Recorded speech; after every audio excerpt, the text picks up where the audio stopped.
जीवन गीता या ज्ञान सत्रातील अगदी अखेरच्या टप्प्यावर अध्याय क्रमांक 18 या ठिकाणी आपण ईश्वरी कृपेनं येऊन पोहोचलो आहोत.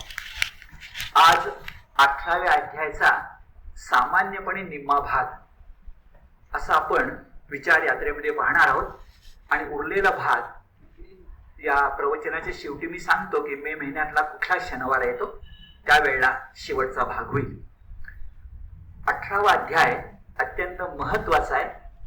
श्लोक संख्या सुद्धा 78 इतकी मोठी आहे. दुसऱ्या अध्यायापेक्षा थोडी जास्तच आहे. सगळ्यात जास्त याच अध्यायाची श्लोक संख्या आहे आणि म्हणून त्याचे आपण विचारदृष्ट्या 2 भाग करतोय. पूर्वार्ध उत्तरार्ध असं म्हणता येणार नाही का, तसं काही भगवंतानं सांगितलेलं नाही, पण आपण आपल्या दृष्टिकोनातून काही भाग करून विचार यात्रा पुढे नेतोय. 18व्या अध्यायाकडे जात असताना आता जी सुरुवातीला मी बोलणार आहे ते दोन्ही भागांत लागू आहे. जे आजच्या या शनिवारी आणि पुढच्या शनिवारी जे 2 भाग आपण बघणार आहे त्या दोन्ही भागांत लागू आहे.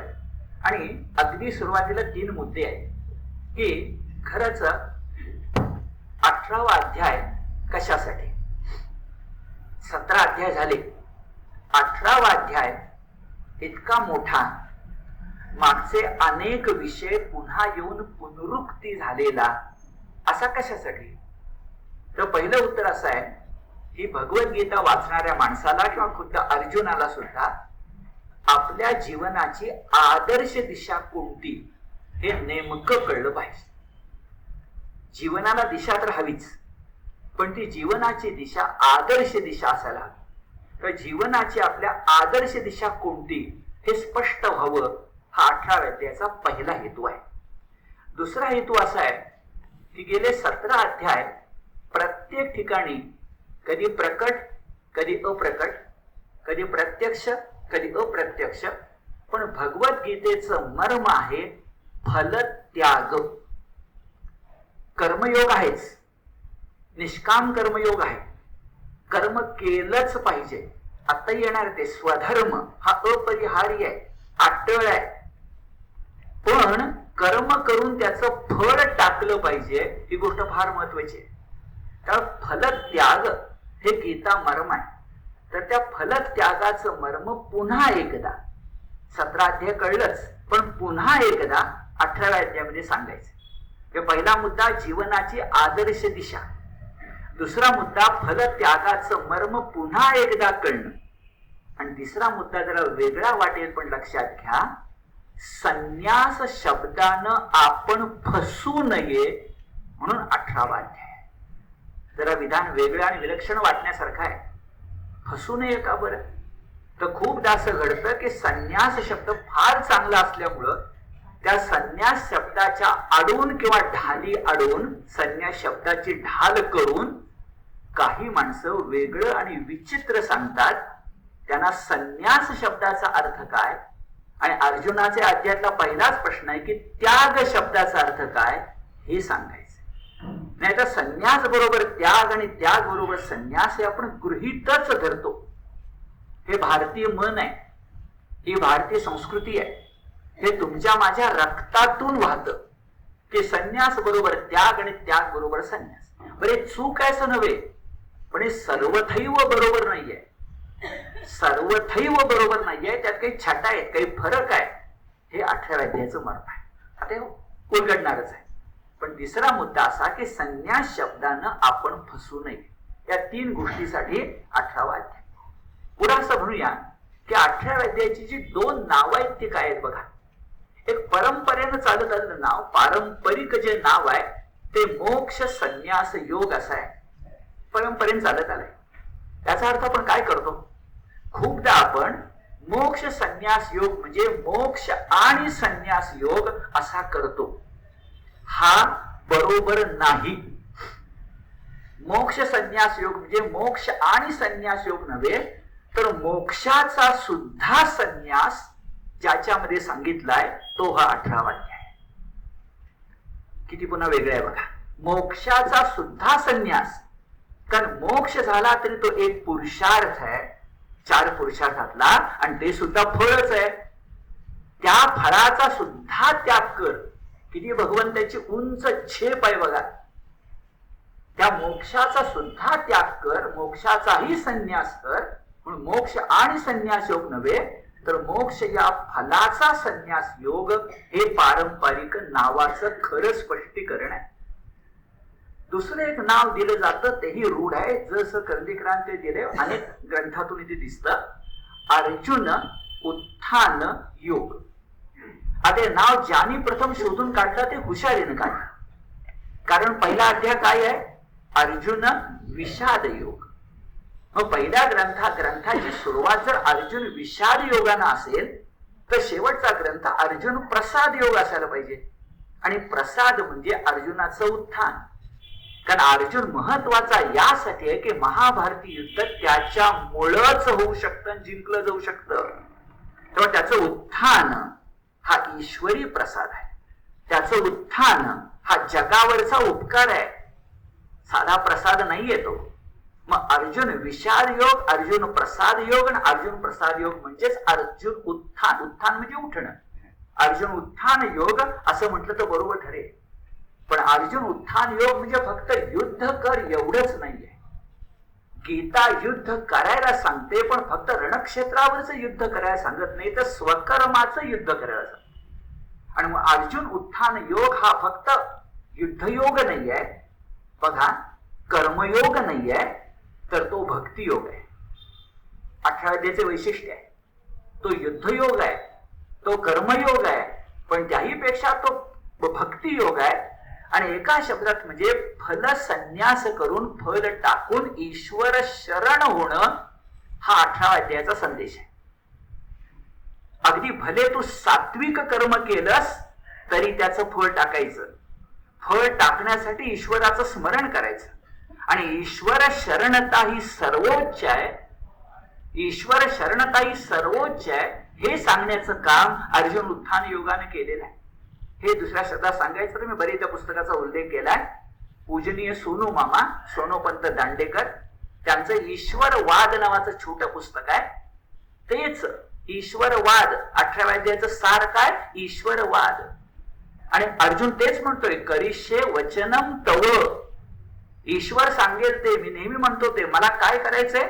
ईश्वराच्या ओठावरची बासरी व्हायचंय. सूर काढणारा कोण? तो. कुठले सूर ठरवणार कोण? तो. मी फक्त साधन मात्र, निमित्त मात्र भव सव्य साचिन. किती गीता एकमेकात गुंफली आहे बघा. आणि म्हणून ईश्वर योग, प्रसाद योग, उत्थान योग, कर्मयोग म्हणजे भक्तियोग. तर भक्तियोग हा परिपूर्ण भक्तियोग आहे. याही 18व्या अध्यायामध्ये महत्व आहे. इतकं सगळं मनात असल्यामुळंच मग 18व्या अध्यायाला कलशाध्याय किंवा कळसाचा अध्याय म्हणण्याची पद्धत असावी. अगोदर कळस म्हणताना आपल्या मनात काही गोष्टी असतात. तुका झालास हे कळस हा शब्द आपल्या सगळ्यांना माहिती आहे. वारकरी पंढरीला गेल्यानंतर कुठल्याही एकादशीला समजा गाभाऱ्यातल्या देवाचं दर्शन झालं नाही तर कळसाचं दर्शन घेऊन परततो. आणि कळसाचं दर्शन म्हणजे गाभाऱ्यातल्या देवाचं दर्शन ही आपली श्रद्धा आहे. याचाच अर्थ 18वा अध्याय जर कलशाध्याय असेल तर समजा आपण फक्त 18वा अध्याय वाचला. कळसा दर्शन म्हणजे काय? 18व्या अध्यायाचं दर्शन. दर्शन म्हणजे तत्वज्ञान. मग मी 18व्या अध्यायातलं फक्त तत्वज्ञान जरी समजा लक्षामध्ये घेतलं तर काय घडू शकेल? गाभाऱ्यातल्या देवाचं म्हणजे योगेश्वराच्या योगाचं मला दर्शन घडू शकेल. या अर्थानं ज्ञानेश्वर म्हणतायत बघा, जो गीता रत्न प्रासादाचा कळसू, जो गीता रत्न प्रासादाचा कळसू अर्थ चिंतामणीचा, सर्व गीता दर्शनांचा पाढाऊ जो. ओबी क्रमांक सांगतो त्याचा आकडा. पाढाऊ म्हणजे वाटाड्या. जरा वेगळा शब्द आहे. पाढाऊ म्हणजे वाटाड्या. तो वाटाड्या असणारा 18वा अध्याय आहे. कुठं जायचंय बरं? कळस बघून मंदिराकडे जाता येतं. कळस उंचच असतो. पण पहिली गोष्ट, जो गीतारत्न प्रासादाचा कळसू. कळसू शब्द पुढच्या चरणात आधी घ्यायचा. गीता रत्न प्रासाद त्याचा कळस एक अर्थ. दुसरा कळसू अर्थ चिंतामणीचा. पुढचा चरण अर्थ चिंतामणी. चिंतामणी शब्द ज्ञानेश्वरांचा लाडका आहे.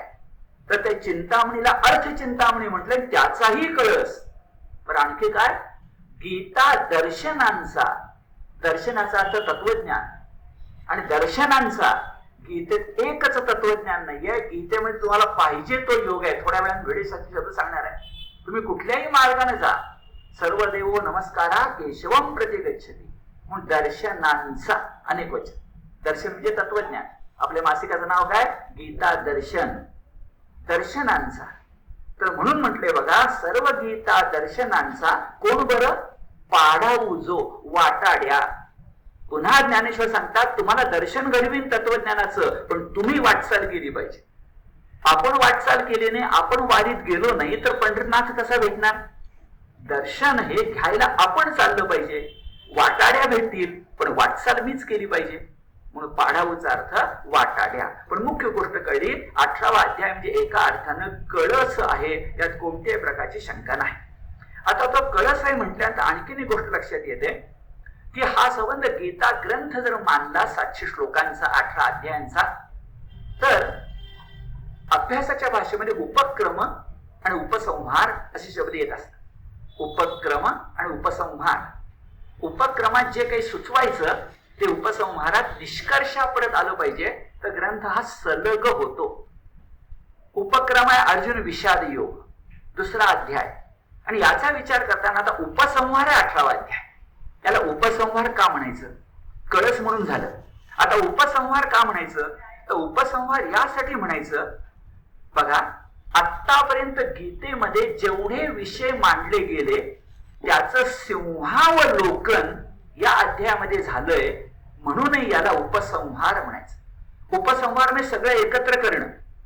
पेंटर असतो की नाही, चित्रकार, तो शेवटचा हात फिरवतो, तर शेवटचा हात फिरवणं चालले, त्याच्यात चित्र सुंदर होत नाही.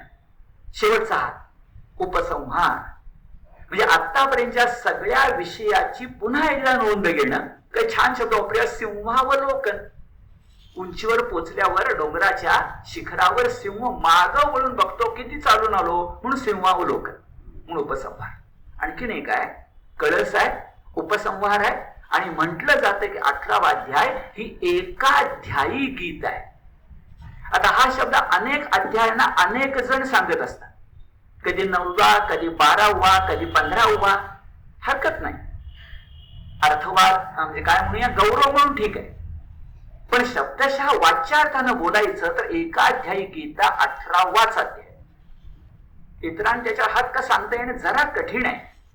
18व्या अध्यायाचा मात्र निश्चितपणे हक्क आहे. उपसंहाराचा अध्याय येतो, कळसाध्याय येतो, त्याचा हक्क आहे एकाध्यायी गीता म्हणायचं. कारण याचं मुख्य कारण असं, आणि ते वाक्य असं आहे, आतापर्यंतच्या अध्यायामध्ये जेवढे विषय आलेले आहेत तेवढे पुन्हा एकदा 18व्या अध्यायामध्ये आलेले आहेत, म्हणून एकाध्यायी गीता. किती मर्माचं वाक्य बघा. इथं आले सगळे विषय पूर्वी कुठं ना कुठंतरी आले, त्याचा संबंध आहे. त्रिगुण संबंध आहे, स्थितप्रज्ञ संबंध आहे, सात्विक संबंध आहे. म्हणजे वाक्य असं आहे की जे जे विषय आतापर्यंत आले पूर्वीच्या अध्यायात, त्याचा कोठे ना कोठेतरी संबंध 18व्या अध्यायात लागणारच. तो अनुबंध असल्यामुळं, अनुबंध असल्यामुळं ही एकाध्यायी गीता. कळस झाला, एकाध्यायी झाली, उपसंहार झाला. आता काय काय यावर 18व्या अध्यायात? भिडे शास्त्री म्हणतात की या ठिकाणी 7 गोष्टी आहेत आणि त्या फार महत्वाच्या आहेत. भिडे शब्द असे, इथं संन्यास आहे, इथं त्याग आहे. नंतर ते शब्द वापरतात वर्णाश्रम धर्म. मी आता आजच्या अभ्यासामध्ये आजच्या काळामध्ये हा शब्द वापरत नाही, कारण गैरसमज होतात. वर्णाश्रम धर्म मी शब्द वापरतो स्वधर्म. आणि पुढे चातुर्वर्ण्यम सांगताना किंवा ब्राह्मण क्षत्रियचे कर्म सांगताना मी अधिक स्पष्ट करतो. पण वर्णाश्रम धर्म हा कंसात ठेवून बाहेर स्वधर्म म्हटलं म्हणून बिघडत नाही. तर वर्णाश्रम धर्म म्हणा किंवा स्वधर्म. तिसरा, चौथा आहे ध्यान योग. हे चटकन कळतं. 6वा अध्याय पातंजली योग चटकन कळतो. ध्यान योग. भिडे शास्त्री शब्द वापरतात आत्मसंयम योग. तो अधिक बरोबर आहे, पण कळत नाही म्हणून तो कंसात ठेवूया आणि ध्यान योग म्हणूया. आणि पुढचं सोपं आहे भक्ती योग, ज्ञान योग आणि निष्काम कर्मयोग. 7 कोणकोणते बघा, संन्यास, त्याग, स्वधर्म, ध्यान योग, भक्ती योग, ज्ञान योग आणि निष्काम कर्मयोग या 7 तत्वांचे, शब्द फार महत्वाचा आहे, 7 तत्वांचे पुनर्विवेचन करून, जे पूर्वी झालंय, पुनर्विवेचन करून ही सगळी आहेत ती फळासह, 7 तत्व आपण केली, ज्ञानयोग केला, त्याच्या फळासह ती ईश्वरार्पण कशी करायची हे ज्यात सांगितलेलं आहे. म्हणजे पहिला मुद्दा पुन्हा ईश्वरार्पण भक्तियोग, हे ज्यात सांगितलेलं आहे तो हा अध्याय. बर, हा ईश्वरार्पण करणं म्हणजेच शब्द बघा, खरा त्याग, खरा संन्यास. आता जरा महत्वाचं यायला लागलं, खरा त्याग, खरा संन्यास, हे 18 अध्यायामध्ये सांगितलेलं आहे. म्हणूनही महत्वाचं पुढे आणखी सांगितलंय की यानुसार तू आचरण केलंस तर तुला मोक्ष मिळेल, भगवंत मिळेल. पण या 7 पैकी तुला पाहिजे त्या मार्गाने गेलास तरी अडचण नाही. हे गीतेनं दिलेलं विचार स्वातंत्र्य अत्यंत दुर्मिळ आहे, अत्यंत दुर्मिळ. कुठल्याही मार्गाने गेलास ते अडचण नाही असा उपदेश करून शेवटच्या संपत आलं, शेवटच्या श्लोकामध्ये गीता धर्माचा निष्कर्ष सांगितलेला आहे. यत्र योगेश्वर कृष्ण यत्र पार्थो धनुर्धरा, हा संजयाचा उद्गार असला तर तो खरा निष्कर्ष आहे, गीतेचा निष्कर्ष आहे, गीता धर्माचा निष्कर्ष आहे, 18 अध्यायाचा निष्कर्ष आहे, आतापर्यंत जे जे बोललो त्या सगळ्याचा निष्कर्ष आहे, असं भिडे शास्त्री आपल्याला सांगताना दिसतात. ठीक, भिडे शास्त्रीने गीतासार ग्रंथामध्ये यातले किती श्लोक निवडले? 78 पैकी 16 निवडले. हे सांगते आपल्याला की 18 अध्याय किती मोठा आहे. मी आकडे सांगतो, ज्यांना इच्छा असेल ते लिहून घ्या.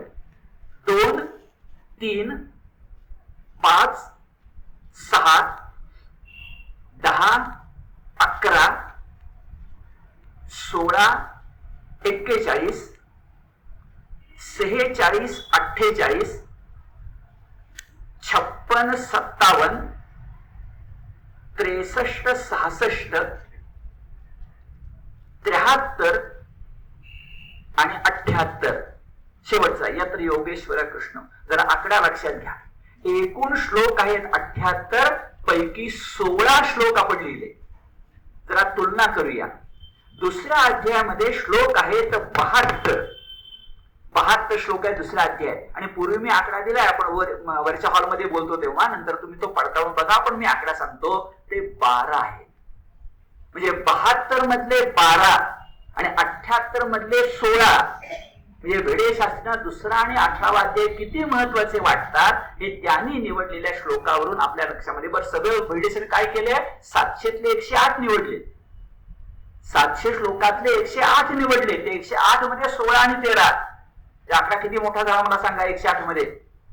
बाकी उरलेले अध्यायातले हे जर ध्यानात घेतलं तर भिडे शास्त्रींसारख्या गीता वाचस्पतीला, ते आपल्या मंडळाचे संस्थापक तर आहेतच, पण गीता वाचस्पती, वेदांत वाचस्पती, शास्त्री, अशा व्यक्तीला 18वा अध्याय दुसरा अध्याय किती मोठा वाटतो हे आपल्या लक्षामध्ये येत. जे आता आपण बोललोय प्रास्ताविक होतं आणि दोन्ही भागांना लागू पडणार आहे पुढच्या नंतरच्या शनिवारसाठी आणि आता श्लोकांच्याकडे वळूया. नेहमीच्या पद्धतीने निवडक श्लोकांच्या आधारे मुख्य विवेचन, मुख्य विषय आपण पाहत जाऊया. पहिला मुद्दा अत्यंत महत्वाचा आहे. मगाशी मी एक शब्द वापरला, कदाचित काही ना तो खटकेल की संन्यास शब्दाने फसू नये, पण तुम्ही जाणीवपूर्वक वापरला. याचा कारण अर्जुनच प्रश्न विचारतोय की भगवंता मला नेमकं समजावून सांग की संन्यास कशाला म्हणतात आणि त्याग कशाला म्हणतात. ही 2 तत्वे नीट समजावून सांग. म्हणजे अर्जुनाच्या मनात कुठे शंका नाहीये की 2 तत्व आहे त्याबद्दल. स्पष्ट शब्द बघा, संन्यासस्य महाबाहो तत्वमिच्छामि वेदितुम त्यागस्य च ऋषिकेश पृथक केशी निषूदन. पृथक तत्व, वेगवेगळं असं तत्व करून इच्छामि वेदितुम, जाणण्याची मला इच्छा आहे. काय? पृथक तत्वम, वेगवेगळी तत्व करून. कुणाला विनंती केली? कृष्णाला. आणि जरा चिंतन करताना लक्षात येतं की कदाचित हा एकमेव श्लोक असेल की ज्याच्यामध्ये भगवंताला 3 विशेषणानं बोलवलेलं आहे. 1 विशेषण आहे, 2 विशेषण आहेत, पण 3 विशेषण. त्याचं कारण गुरुला प्रसन्न करून त्याच्याकडनं काढून घ्यायचे ते फार मोठं आहे. गुरु प्रसन्न नाही झाला तर नाही मिळणार. हे आचार्योपासनमय, ही आचार्यांची उपासना आहे. म्हणून 3 नावं त्या ठिकाणी आहेत बघा. एक आहे केशी निषूदन, केशी नावाच्या राक्षसाला मारणारा महाबाहू अर्जुनासारखाच. आणि त्याहीपेक्षा सुंदर शब्द आहे ऋषिकेश. ऋषिक म्हणजे इंद्रिय, ईश म्हणजे स्वामी, गोविंद सारखा शब्द आहे. गो म्हणजे इंद्रिय, इंद्रियांचा स्वामी, स्वतः बलसंपन्न असणारा, केशी राक्षसाला मारणारा असा जो तू भगवंत योगेश्वर, बाबा मला समजावून सांग की त्याग म्हणजे काय आणि संन्यास म्हणजे काय. आता भगवंत उत्तर देताना स्पष्टपणे म्हणतायत, पण त्याच्या आधी 2 मुद्दे लक्षात घेऊया. पहिला मुद्दा असा आहे की भगवंत आपल्याला सगळ्या 18व्या अध्यायामध्ये सांगणार आहेत की संन्यास कशाला म्हणायचं. जरा शब्द बघा, सगळ्या 18 अध्याय म्हणून जरा थोडं लक्ष द्या. संन्यास कशाला म्हणायचं, तर कर्माचा स्वरूपतः त्याग केला तर त्याला संन्यास म्हणायचं. हे मी का सांगतो, तो पुढे काम्यानाम कर्मणाम, काम्यानाम कर्मणाम असं वारंवार येतं. काम्य म्हणजे राजस तामसच, सात्विक नव्हे. मग वाचून काय जातात, काम्य कर्म फक्त टाकायचे नाही. संन्यास शब्दाची, संन्यासाश्रमाची मूळ कल्पना काय समजून घ्या. संन्यासाश्रमाची, संन्यास शब्दाची मूळ कल्पना कर्माचा स्वरूपतः त्याग, कुठलंच कर्म करायचं नाही, कर्माचा स्वरूपतः त्याग हा संन्यास शब्दाचा मूळचा अर्थ आहे. संबंध गीते. आणि त्याग शब्दाचा मूळचा अर्थ आहे फलत्याग. एवढं जरा मनात पक्क ठेवा की सगळं पुढचं विवेचन सोपं होतं ना. 18वा अध्याय सोपा नाही. त्याग म्हणजे हे भिन्न भिन्न पैलूतून सांगितले बरं का, मी त्या ठिकाणी ते स्पष्ट करतो, पण मूळ कुठं मर्म माहिती असू दे. मूळ काय आहे, संन्यास म्हणजे कर्माचा स्वरूपतः त्याग, त्यागच म्हटलंय. आणि त्याग म्हणजे फलत्याग. आणि पुढचं वाक्य लक्षात ठेवून पुढे जाऊया. गीतेला संन्यास आणि त्याग याच्यामध्ये त्यागाची गोडी जास्त आहे आणि ती फलत्यागाची गोडी आहे. म्हणून एका शब्दात फलत्याग ही गीतेची सार्वभौम कसोटी आहे. नुसता त्याग नाही, नुसता संन्यास नाही, नुसती भक्ती नाही, नुसतं कर्म नाही, नुसतं ज्ञान नाही, फलत्याग. म्हणून गीता भगवद्गीता जीवन गीता. नाहीतर आम्हाला तत्वज्ञानाचे डोस काय कमी नाही पाजले गेले. पण तत्वज्ञान आचरणात आणताना एकच गोष्ट करावी लागते, ती आपल्याला जमत नाही, फलत्याग. मी पुढे दाखवून देतो. फलत्यागाची यायला युक्ती वापरा की काम्य कर्मातलं राजस आणि तामस करता येतं का बघा. कदाचित सात्विकी होते, पुढे बोलता, आता नको वेळ खर्च करूया. घसरगुंडी होते त्यांची, अदृश्य होतात ते, कारण फलत्याग म्हटल्यात उरणारच नाहीत ना ते. बघूया थोड्या वेळानं. पण वाक्य फलत्याग व्यवहार इथं आहे. गीता आचरणात आणायची असेल तर फलत्याग, आणि अतिशय कठीण पण अतिशय महत्वाचा, तर फलत्यागी सार्वभौम कसोटे हे मनामध्ये ठेवून आता दुसऱ्या श्लोकात काय सांगितले बघा. दुसऱ्या श्लोकामध्ये काम्यानाम कर्मणाम न्यासम संन्यासम कवयो विदुः सर्व कर्म फलत्यागम प्राहुस्त्यागम विचक्षणाः. चिंतन करताना जर शेवटचे 2 शब्द बघा. एक आहे विदुः आणि एक आहे विचक्षणः. विदु शब्दामध्ये वेद शब्द आहे, त्याचा अर्थ ज्ञानी पुरुष. आणि विचक्षण शब्दाचा अर्थ फक्त ज्ञानी नाही, तर दूध आणि पाणी बाजूला करणारा विवेकी पुरुष. किती फरक पडतो बघा. ज्ञानवंत असणं छान आहे हो, पण ज्ञानाचा उपयोग करता आला पाहिजे. म्हणजे तुम्ही विदू असून चालणार नाही, तुम्ही विचक्षण असलं पाहिजे. जसं आपण म्हणतो माझे श्रोते विचक्षण आहेत म्हणून मला बोलताना घाबरून बोललं पाहिजे का ते विचक्षण आहेत. तर विचक्षण सारासार विचार हे नीट लक्षामध्ये घ्या. मग भगवंत मागं काय सांगतोय. अर्जुनाच्या प्रश्नाला पटकन त्यानं फलत्यागाचं उत्तर नाही दिलं भगवंतानं. मी आता जे बोललो ते आहे स्वरूपता त्याग. पण इथं पटकन करणार सांगून टाकले काम्यानाम कर्मणाम न्यासम संन्यासम इति विदु. अरे काम्य कर्मी जे असतात ना त्याचा संन्यास जरी केला तरी त्याला संन्यास म्हणतात. पण विसरू नकोस सर्व कर्म फलत्यागम. पण फलत्याग करणं ही मात्र त्यागाची सगळ्यात मोठी कसोटी आहे, हे विचक्षण लोक सांगतात. म्हणजे ज्ञानी जे सांगतात संन्यास त्याच्या पुढं पाऊल टाकणं हे फलत्यागाचं लक्षण आहे. आणि ते फलत्यागाचं लक्षण तुला 18 अध्याय संपूर्ण संपेपर्यंत मी सांगणार आहे. हा त्याचा अर्थ आहे. पुन्हा बघा, काम्य, आता शब्दशः बघा, काम्यानाम कर्मणाम न्यासम. भगवान म्हणाले ज्ञानी लोक काम्य असणाऱ्या कर्माच्या त्यागाला संन्यास म्हणतात. पण सर्व कर्म फल त्यागम प्राहुस त्यागम विचक्षणाः. अनेक वचन आहे. विवेकी लोक सर्वच कर्माच्या फलांच्या त्यागाला, सर्वच म्हणजे काय, फक्त काम्य नाहीत, सात्विक सुद्धा. कुठं पाऊल पुढे पडलं का? कुठं पाऊल पुढे पडलं की नाही? वर म्हटलं काम्यानाम. संन्यास किती मर्यादित झाला मग. आणि जर काम्य कर्माच्या पुढे सात्विक कर्म जर असतील तर त्यांचाही फलत्याग, म्हणजे आता पडते का बघा, मोक्ष आणि संन्यास नाही, मोक्षाचा संन्यास. आता खूप मला बरेचदा बोलावं लागणार आहे, पण ते बोलल्याशिवाय नाही मनात पक्क बिंबणार. 18 वाजे सोपा नाही, आधी सांगून ठेवतो. आणि हे जर ध्यानामध्ये आपण घेतलं तर सर्व कर्म फलत्यागम सर्व कर्म फलत्यागम प्राहुस त्यागम. त्याग म्हणजे फलत्याग. कोण म्हणतं? विचक्षणा. मग अशी मी सांगितलं, विदू म्हणजे ज्ञानी, विचक्षणा म्हणजे जाणकार, चोखंद, राजहंस. आता पुढे सांगतो, संत जो असतो तो तत्वज्ञ असतो, पण प्रत्येक तत्वज्ञ संत नसतो. संत तत्वज्ञ असतो पण प्रत्येक तत्वज्ञ संत नसतो. कारण तत्वज्ञ तत्वज्ञान सांगतो आणि संत तत्वज्ञान जगतो. जगणं महत्वाचं असतं ते विचक्षणा, आणि कळणं महत्वाचं असतं ते विदू. फार मोठा फरक आहे. संन्यासही एक वेळ जमेल, विधान करतो, संन्यासही एक वेळ जमेल, पण त्याग जमणं फार कठीण आहे. यासाठी 18व्या अध्यायाच्या एवढं सगळं धडपड चालली आहे आपली, असं लक्षात आहे.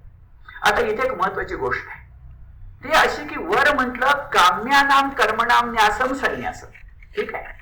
त्याच्या आधी मुद्दाम मी तुम्हाला सांगितलं की नाही, काम्यानाम फक्त नाही, स्वरूपतः त्याग सगळ्याच कर्मांचा म्हणजे संन्यास.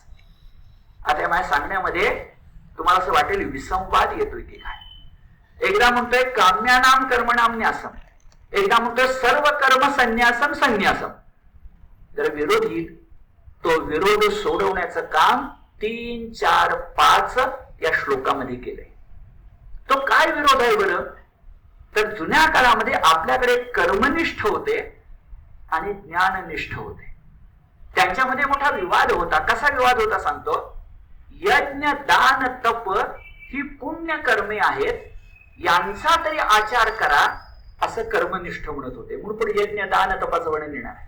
बाकीची कर्म नको, काम्यानाम कर्म नको, पण यज्ञ तप आणि दान ही जी कर्म आहेत ती पुण्य कर्म आहेत, त्यांचा तरी आचरण करा असं कर्मनिष्ठ म्हणत होते. तर दुसरे जे ज्ञाननिष्ठ होते, नीट ऐका, ते म्हणत होते की सर्व कर्मेच दोषास्पद असतात. हे सांगतो कसा येते. कर्म म्हटलं की दोष आला. कशावरून? कर्मविपाक सिद्धांत बघा ना. कर्मविपाक सिद्धांत म्हणजे काय? कर्म केलं की दोष आलाच. तर ज्ञाननिष्ठ काय म्हणायचंय? कर्मच करूया नको की दोषाचा मुद्दा आला कुठून. त्याला छान उदाहरण जसं कधीकरण दिले ते थोड्या वेळाने सांगतो.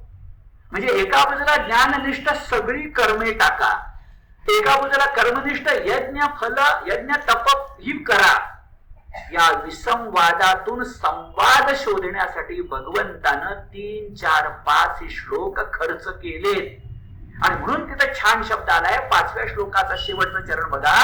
यज्ञो दानम तपश्चैव पावनानी मनीषिणाम. पण लगेच पुढे म्हटले एतान्यपितु कर्माणि संगम त्यक्त्वा फलानिच. किती युक्तिवाद आहे कृष्णाचा. तो म्हणतो अरे यज्ञ कर, तप कर, दान कर, पण एतानी कर्माणि अपि फलम त्यक्त्वा कर. मला सांगा, विसंवादातून संवाद शोधायला योगेश्वराची बुद्धी लागते. आता आपण जर 5000 वर्षाचा आपला वेदांत बघितला तर कर्मनिष्ठ एका बाजूला, ज्ञाननिष्ठ एका बाजूला, डोकी फोडली ते एकमेकाची. पण विसंवादातून संवाद शोधायला योगेश्वर लागतो. कृष्ण तसा आहे. थोड्या वेळानं आणखी ते स्पष्ट होईल. पण पहिला मुद्दा, कर्माच्या अंगी दोष असतो का हो? उत्तर आहे असतो. यज्ञ तप दान जरा बाजूला ठेवा, पण कुठलंही तुम्ही कर्म करा. मी आता बोलतोय, कुठलंही कर्म करा, कर्माच्या अंगी दोष असतोच हे मान्य केलं पाहिजे. पण म्हणून या इकडे या पाहिजे उभं राहण्यापेक्षा या उभं बरं वाटत. तुम्ही पण या काका. तर मुद्दा असा 3, 4, 5, 6 मध्ये म्हटलंय की कर्माच्या अंगी दोष असतोच. नीट बघा, कर्माच्या अंगी दोष असतोच. कुणाप्रमाणे? मागं उदाहरण घेतलं तेच घेऊया. जिथं जिथं अग्नी आहे तिथं तिथं धूर आहे, त्याप्रमाणे. धुराशिवाय अग्नी कसा? दोषाशिवाय कर्म कसं? पण म्हणून दोष आहे म्हणून कर्म त्याज्य आहे, ही चूक आहे. कर्म विपाकाला छेद द्यायचा असेल तर कर्म तर करायची, पण कर्माचं फळ टाकलं की कर्म विपाक कसा काय चिकटणार आहे आपल्याला? कर्माचा दोष कशात आहे? फळात आहे, कर्मात नाहीये. साधं उदाहरण बघा, मी शेती करायला निघालो. शेती करताना जमीन कसत असताना जर माझ्या लक्षामध्ये असं आलं की तिथले साधे छोटे मोठे किडे जे आहेत ते माझ्या पायाखाली चिरडले जात आहेत. अरे बापरे, काय हिंसा मी करतोय, आता काय याची सेवा करून उपयोगी नाही, शेती थांबवलीच पाहिजे. उत्तर आपण देऊ, बाबा एक कर्म टाकायला जाशील शेतीचं तर हजारो लोकांना उपाशी ठेवलं हे कर्म तुला चिकटे. कारण तू बळी राजा आहेस ना. म्हणजे एका कर्मातून सुटताना दुसऱ्या कर्मात पापाचा धनी होण्यापेक्षा पहिलं कर्म कर आणि त्याचं फळ टाक, की काय अडचण आली. आता सारखं तोंडात येतं, उदाहरण सांगून टाकतो. जसं कंदीकर म्हणतात की मला विंचू किंवा नाग पाळायचा आहे. आता पुढे जे उदाहरण इथं सांगतो, मला विंचू किंवा नाग पाळायचा आहे, कारण त्याचे काही गुण आहेत. हो, औषध तर आहेतच, पण त्याचं विष आहे. मग विष तर मारायचं विंचवाचं, सापाचं, आणि तो आपल्याला उपयुक्त करायचा, याला काहीतरी युक्ती लागते. ती युक्ती भगवंतानं सांगितली आहे, त्याला म्हणतात फलत्याग. विंचवासारखं कर्म आहे, सापासारखं कर्म आहे, दोषयुक्त असणारच. त्याचा दोष म्हणजे विष काढून टाकून त्यांनाही माणसवायचं काम जर आपण केलं तर विंचून साप सुद्धा उपयोगी पडू शकतात. कर्म उपयोगी पडू शकतं. ज्ञाननिष्ठ आणि कर्मनिष्ठ काय डोकी फोडतात ते फोडायला नको. सगळी कर्म करा, त्या सात्विक कर्म तर कराच करा. किती स्पष्ट म्हटलंय, यज्ञो दानम तपश्चैव पावनानी. भगवंताला पवित्र म्हणताय. मनीषिणाम, मनीष म्हणजे बुद्धिमान, बुद्धिमान माणसं त्याला पवित्र म्हणतात. ती तर केलीच पाहिजे. पण बाबा अट विसरू नको. आता महत्वाचा श्लोक, एतान्यपितु कर्माणि संगम त्यक्त्वा फलानि च कर्तव्या नीतिमे पार्थ निश्चितम मतमुत्तमम. हे माझे उत्तम मत आहे. हे फार महत्वाचं आहे. मागं वाद झाला. माझं म्हणणं काय? शेवटचा शब्द काय? शेवटचा शब्द म्हणजे उत्तम मत. पुन्हा आठवण बघा, पुरुषोत्तम, तरतम, हे माझं उत्तम मत आहे. याच्या पलीकडे काही नाही. काय? फलत्याग. इतकं भगवंतानं स्पष्टपणे आपल्याला सांगितलंय की ही कर्मे सुद्धा संग म्हणजे आसक्ती टाकून, फलानी म्हणजे फलाशा टाकून, फलाशा टाकून, कर्तव्यानीती म्हणजे कर्तव्य म्हणून करून. पुन्हा विचार करा, माणसाला 2 प्रेरणा असतात, एक प्राप्तव्य आणि एक कर्तव्य. आम्हाला प्राप्तव्य प्रेरणा नाही, कारण आम्ही फलत्याग करणार नाही. आम्हाला फक्त कर्तव्य प्रेरणा आहे.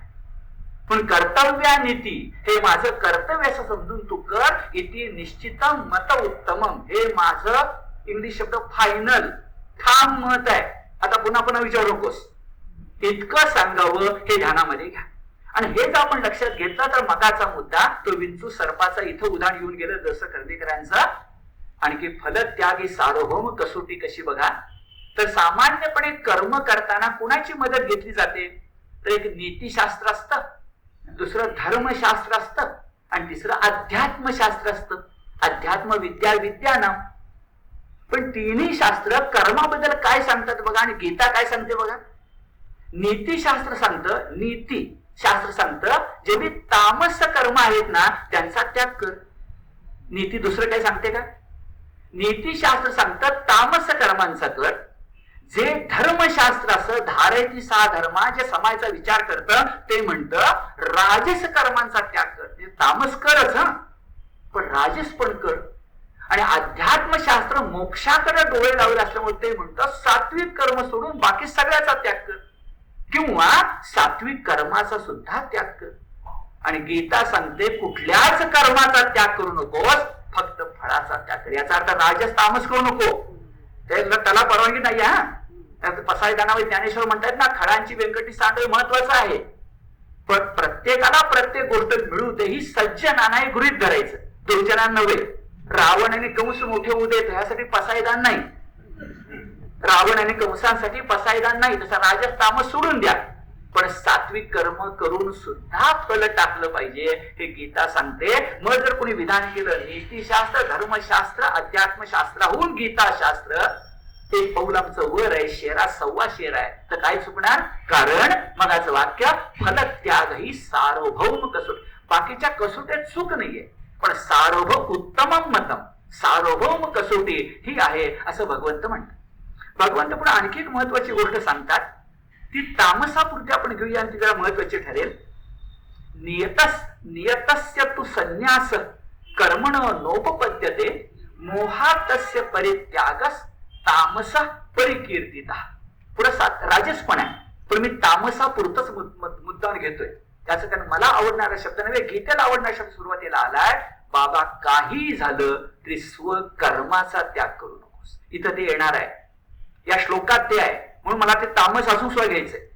आता आठवण करा, दुसऱ्या अध्यायामध्ये आपण पाहिलं गीतेची 3 तत्व महत्वाची. कोणकोणती? एक, आत्मा अमर आहे, अखंड आहे. दुसरा तत्व आपल्याला माहिती आहे, स्वकर्म हे आपल्याला टाकून चालणार नाही.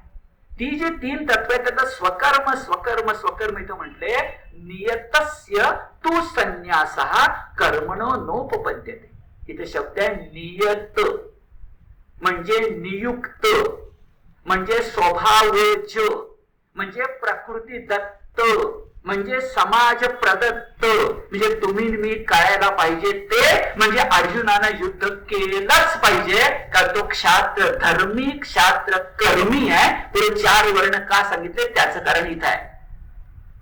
तुझं जे नियत कर्म आहे, किती शब्द छान आहे, नियत कर्म आहे, ते नियत कर्म टाकू नकोस. आणि मला कौतुक वाटते श्लोकाचं, ते टाकण्याचं कारण जर मोह असेल तर त्याला मी तामस म्हणतो, रावणासारखं काम म्हणतो. किती फरक पडला बघा. आम्हाला तामस म्हणजे रावण, कंस, शिशुपाल. पण इथं काय म्हटलंय, मोहामुळं जर कोणी स्वतःची कर्म टाकत असेल नियत, तर मी त्याला तामस असं म्हणतो. एक अर्थानं अर्जुन कसा झाला की, कारण पहिल्या अध्यायात तेच तो बोलतोय, युद्ध करणार नाही, न योद्धे असंच म्हणालंय ना. आणि पुढे म्हणतोय करिष्ये वचनम तव. इथं बघा, मोहात शब्द किती छान आहे, मोहात, मोहपासून मूढ शब्द आलाय, धर्मस्थ मूढ शब्द आलाय, सर्व ज्ञान विमूढ शब्द आलाय. सगळ्याच्या मागे मोह आहे.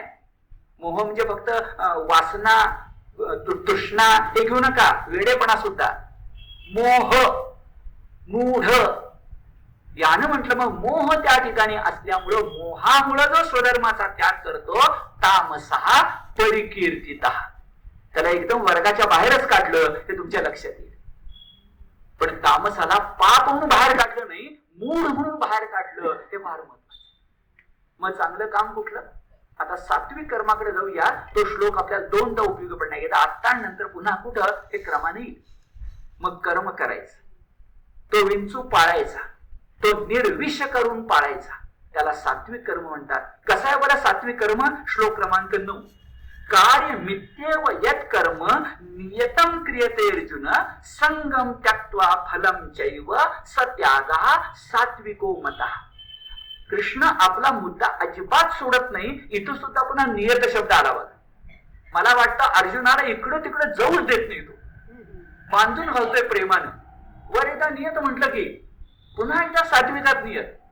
नियत, नियत शब्द म्हणजे तुला ठरलेलं, म्हणजे स्वधर्म, तर नियत. आणि कसं, कार्य मिथ्येव यत् कर्म नियतम क्रियते अर्जुन. हे अर्जुना तुझं नियत कर्म केलंस तर मला फार आवडेल बरं, पण कसं, संगम त्यक्त्वा. पुन्हा सार्वभौम कसोटी आली, आसक्ती टाकून. 9 श्लोकात किती वेळा आलं मला सांगा? संगम त्यक्त्वा, आसक्ती टाकून, फळ टाकून, फलम चैव. खरं तर आसक्ती टाकली की फळ जातं, पण कृष्ण सोडत नाही. आसक्ती नको, फळ नको, स एव, तर त्यालाच सात्विको मतः, त्याला मी सात्विक म्हणतो. मी पुढे तुम्हाला सुखाच्या 7 नद्या सांगणार आहे. सुखाच्या 7 नद्या, सप्तसरिता या अध्यायात आहेत. त्यातली पहिली नदी आहे. कर्म कसं पाहिजे असं, बुद्धी कशी पाहिजे, अन्य काय पाहिजे थोड्या वेळाने येईल. म्हणून 9वा श्लोक 2दा येणार आहे. आता याला येऊन गेला तो. सुखाच्या सरीत येणार आहे, बघूया. पण आता हे सुख म्हणून सर्व सुख, अल्प सुख नाही, क्षणभंगूर नाही, बघू त्यावेळी बोलूया. तर सुखासाठी कर्म पाहिजे की नको? पाहिजेच. सुखानं कर्म केलं पाहिजे नको? केलंच पाहिजे. फक्त फलत्याग केला पाहिजे. तर सुखानं काय कर्म कर हे सांगून टाकलं श्लोक क्रमांक 9 मध्ये आपल्या लक्षात आलं. आणि हे जर जास्त कळायला पाहिजे असेल तर ज्ञानदेवांची कोबी आपण चटकन लक्षात घेऊया.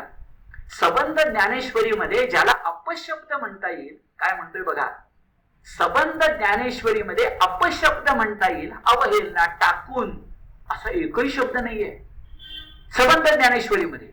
एक शब्द आहे गावंढळ, आणि तो आत्ता आलाय. जो काय ज्ञानेश्वरांना काय तो शब्द वापरतो, ज्ञानेश्वराला वापरावा असं वाटलं. म्हणजे कर्म टाकणारा माणूस ज्ञानेश्वरांनाही आवडत नाही. 9000 ओव्यामध्ये एकदाच चिडले ज्ञानेश्वर, कर्म टाकलं तर. कर्म म्हणजे स्वकर्म शब्द बघा. आणि जाणरे सव्यसाची मूर्ती लाहोनी देहाची, खंती करती कर्माची गावंढेगा. त्यांच्यासारखी गौंडळ माणसं बघितली नाही. हा अपशब्द आहे. का बरं? मूर्ती लाहोनी देहाची. 3.5 हा देह तेवढा पाहिजे. नको का 3.5 हा देह? ठीक आहे चला, पण तो तर पाहिजे. आणि खंती करती कर्माची, मूर्ती पाहिजे आणि कृती मात्र नको. मूर्ती पाहिजे आणि माती मात्र नको. मूर्ती कशी घडेल? घडायला पाहिजे असं. खंती करती कर्माची गावंढेगा. कधी बोलायला नको. स्वकर्म स्वधर्म टाकणं ज्ञानदेवांना किती अमान्य आहे हे आपल्या लक्षामध्ये. आता हे जाणून जरा पुढे जाऊया. आपल्या आता महत्वाच्या टप्प्यावर यायचंय, ज्या ठिकाणी भगवद्गीतेनं सांख्य तत्वज्ञानाच्याही पुढे पाऊल टाकलंय आणि त्याच्याही पुढे जाऊन मोठी गोष्ट केली आहे की कुणी केलं नव्हतं ते करून दाखवले. ज्ञान प्रेरणा आणि कर्म प्रेरणा यांना एकत्र आणलं. आपल्याकडे तत्वज्ञानामध्ये आता एवढं सांगतो मग जाऊया. ज्ञान एकीकडे असतं, कर्म एकीकडे असतं. ज्ञानाची त्रिपुटी असते, कर्माची त्रिपुटी असते. पण ज्ञानाचं बीज कर्म असतं हे गीतेनं प्रथम सांगितलं. पटते का बघा? ज्ञानाचं बीज कर्म असतं. कर्म करतो म्हटल्याशिवाय ज्ञान कुठून होणार? म्हणजे बघा, ज्ञानोत्तर कर्म करायचं असेल, शब्द बघा, ज्ञानोत्तर कर्म करायचं असेल तर ज्ञानही कळलं पाहिजे आणि कर्मही कळलं पाहिजे. आणि दोन्ही त्रिपुटी वेगळ्या नसून त्या एकच आहे ते कळलं पाहिजे. हे गीतेनं अत्यंत हुशारीनं केलंय. आणि ते करताना दैव चैवात्र पंचम म्हणून सांख्य तत्वज्ञानाच्या पुढे पाऊल टाकले. आता हा विषय 2 श्लोकातून आपल्याला नीट समजून घ्यायचा. प्रथम बघा, पंचैतानि महाबाहो कारणानि निबोधमे सांख्ये कृतांते प्रोक्तानि सिद्धये सर्व कर्मणाम. सर्व कर्मणाम सिद्धये. कुठलंही कर्म आकारास यायला पाहिजे असेल तर सिद्धये सर्व कर्मणाम. कुठलंही कर्म आकारास यायला पाहिजे असेल तर पंचैतानी. 5 कारण त्याच्या मागे असतात. पंचैतानी कारणानी, जी मी सांगतो, निबोधमे, माझ्याकडनं समजून घे. ही 5 कारण आली कुठून? सांख्ये कृतांते प्रोक्तानी. ही सांख्य तत्वज्ञानामध्ये आली, सांख्य तत्वज्ञानाने सांगितली. हा मी तुम्हाला त्याचा शब्दशार्थ सांगितला. आधी इथं मोठा गोंधळ आहे. तत्वचिंतन करायला तर लक्षामध्ये येतं की सगळे भाष्यकार जे माझ्या बघण्यात आले ते तरी कृतांते शब्दाचा अर्थ तत्वज्ञाने, चिंतने असा करतात. कृतांते या शब्दाचा अर्थ तत्वज्ञाने, चिंतने कसा करायचा? जर कृतांतेचा अर्थ तत्वचिंतने असा अपेक्षित होता तर दर्शने म्हणता आलं नसतं. कृतांते म्हटलंय तसं दर्शने म्हणता आलं नसतं. दर्शन म्हणजे तत्वज्ञान. याचं कारण कृतांताचा अर्थ तत्वज्ञान हा नंतर घेतला गेलाय, सोयीसाठी घेतला गेलाय. मुळात त्याचा अर्थ तत्वज्ञान नाही. मुळात त्याचा अर्थ वेगळा. तो मी तुम्हाला सांगतो, ते मी सांगतोय त्यावर विचार करा. माझा शेवटचा शब्द नव्हे, असूच शकत नाही. पण मला माझ्या अभ्यासातून कळतं कृतांत शब्दाची फोड करायची कृतांत, त्याची सप्तमी आहे कृतांते. कृत म्हणजे कर्म, अंत म्हणजे शेवट. म्हणजे सांख्य शास्त्रानं सांख्य योग वेगळा, थोड्या वेळाने सांगतो. सांख्य तत्वज्ञान, सांख्य शास्त्र, कपिल मुनींचं, ईश्वर कृष्णांच्या सांख्य कारिका, या ठिकाणी कर्माचा अंत कशाने होतो ते सांगतात. कृतांते म्हणजे कर्माचा अंत. आणि मग पंचैताने नाही जुळत, चतुर्थाने पुढे येणाऱ्या थोड्या वेळानं याच्यानं पंचैताने कृष्णानं म्हटलंय. कारण कृष्णानं सांख्य शास्त्राचा सांख्य योग करून घेतलेला आहे. हे सांख्य तत्वज्ञान स्वीकारून कृष्णानं पुढं पाऊल टाकलेलं आहे. थोड्या वेळाने ते स्पष्ट होईल. मुद्दा असा की दुसऱ्या अध्यायाचं नाव काय? सांख्य योगो नाम. फरक सांगतो. सांख्य शास्त्रामध्ये ईश्वर नाही, सांख्य योगामध्ये ईश्वर आहे. 5 कारणातलं दैव फक्त बाजूला काढा की उरलेली 4 कारण म्हणजे परस्पर संभूतम असं आसुर संपदेमध्ये जे बाजूला टाकलंय ते स्वीकारल्यासारखं होईल. 2 2 घातले की 4 होतात, 2 वजा केले की 2 होतात. त्याचं चैतन्य लागत नाही, चेतना लागत नाही, प्राण लागत नाही, ईश्वर लागत नाही. हे सांख्य तत्वज्ञान आहे. ते स्वीकारून त्याच्यामध्ये दैव चैवात्र पंच म्हणून दैव वाढवले, म्हणून ते पंचैतानी झाले. म्हणजे पंचैतानी शब्द सांख्य कृतांते दर्शने घेता येणार नाही, सांख्य वेदांते घेता येईल. काय फरक झाला बघा. सांख्य कृतांतेच्या ठिकाणी सांख्य वेदांते म्हटलं. वेदांत म्हणजे तत्वज्ञान, सांख्य तत्वज्ञान म्हणजे सांख्य योग. शब्द पक्का लक्षात घ्या. सांख्य योग. दुसऱ्या अध्यायाचं नाव सांख्य शास्त्र नाही. आणि नाही म्हणून मग पुढच्या श्लोकाकडे चला की ज्या श्लोकावर खूप अभ्यास झालाय.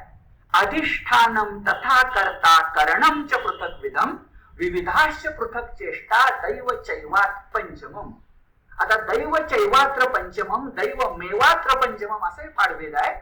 त्या दैवाला जरा बाजूला ठेवा की उरतं ते सांख्य शास्त्र. त्या दैव मिसळत की सांख्य योग झाला. आणि ती 4 नुसती वाचा. आज आपण एखादी फॅक्टरी काढायची म्हटलं तर तेवढं आणि तेवढंच करतो. त्या फॅक्टरीला मॅनेजरही लागत नाही, उद्योगपती लागत नाही, काही लागत नाही, ईश्वर लागत नाही, असं होईल. जरा बघा. अधिष्ठानम तथा कर्ता करणमच पृथक विधम विविधाश्च पृथक चेष्टा. अधिष्ठान म्हणजे शरीर, अधिष्ठान म्हणजे शरीर, पुढं कर्ता, नंतर कार्यासाठी साधने म्हणजे आपली ज्ञानेंद्रिय आणि कर्मेंद्रिय आणि कार्याचे विविध व्यापार. हे जरा कंपनीच्या भाषेमध्ये सांगतो. कंपनी म्हणजे कारखाना काढायचा झाला तर लँड लागते, अधिष्ठानम. आकाशात काय कंपनी निघत नाही, लँड लागते. नंतर काय लागतं? मॅनेजमेंट लागते. चैतन्य लागत नाही, हा मॅनेजमेंट लागते. मॅनेजमेंटच्या मागे चैतन्य असतं, त्याला पॉलिसी मेकिंग असं असतं. तर पॉलिसीचा मुद्दा नाही, management, to manage the people. तर मॅनेजमेंट, तर लँड मॅनेजमेंट. आणखी काय लागतं? कॅपिटल. आणखी काय लागतं? लेबर.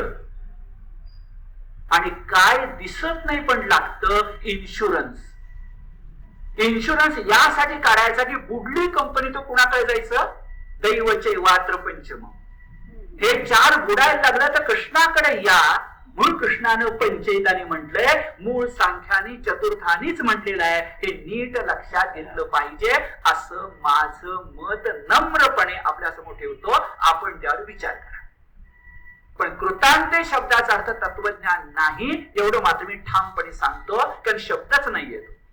बर, आता मुद्दा असा की दैव, तो सोडून देतो विषय करण्याचा, त्याच्यावर सगळं बोलणं होईल. आता दैवाकडे जाऊया. सगळी गडबड कुठं असेल तर दैव शब्द भगवंतानं वापरला आणि आपली अडचणच झाली.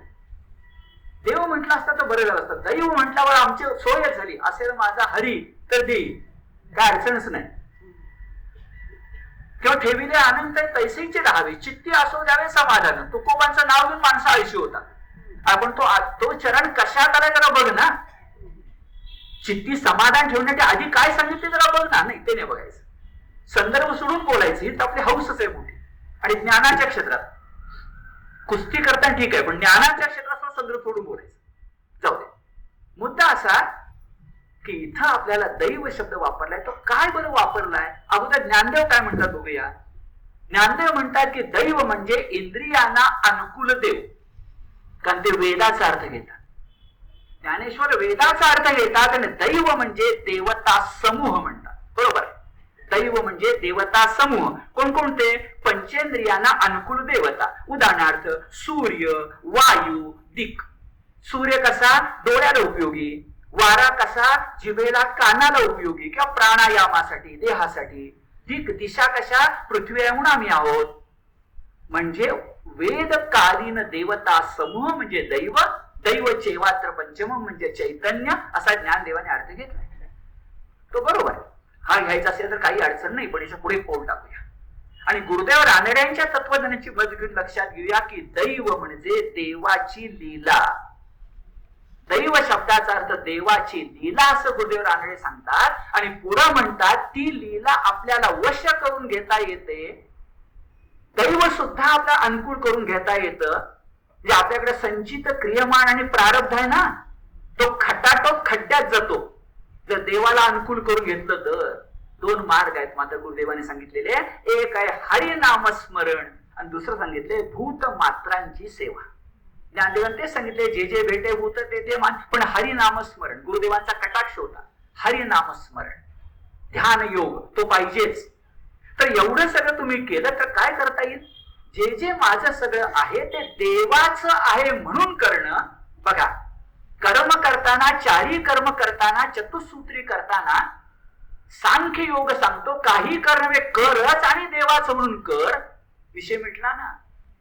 माळिये जेऊ ते नेले तेऊ ते निवांतची गेले, या पाणी आयसे केले होवावे जी. ईश्वर शरणता. पुन्हा सांगतो दैव म्हणजे नशीब शरणता नव्हे. दैव म्हणजे नशीब शरणता नव्हे, देव शरणता, ईश्वरवाद. गीता प्रवचने अप्रतिम पुस्तक आहे. अप्रतिम पुस्तकातली शेवटची गोष्ट आधी सांगण्यासारखी आहे. कारण आता आपण 8व्या अध्यायाला आलोय.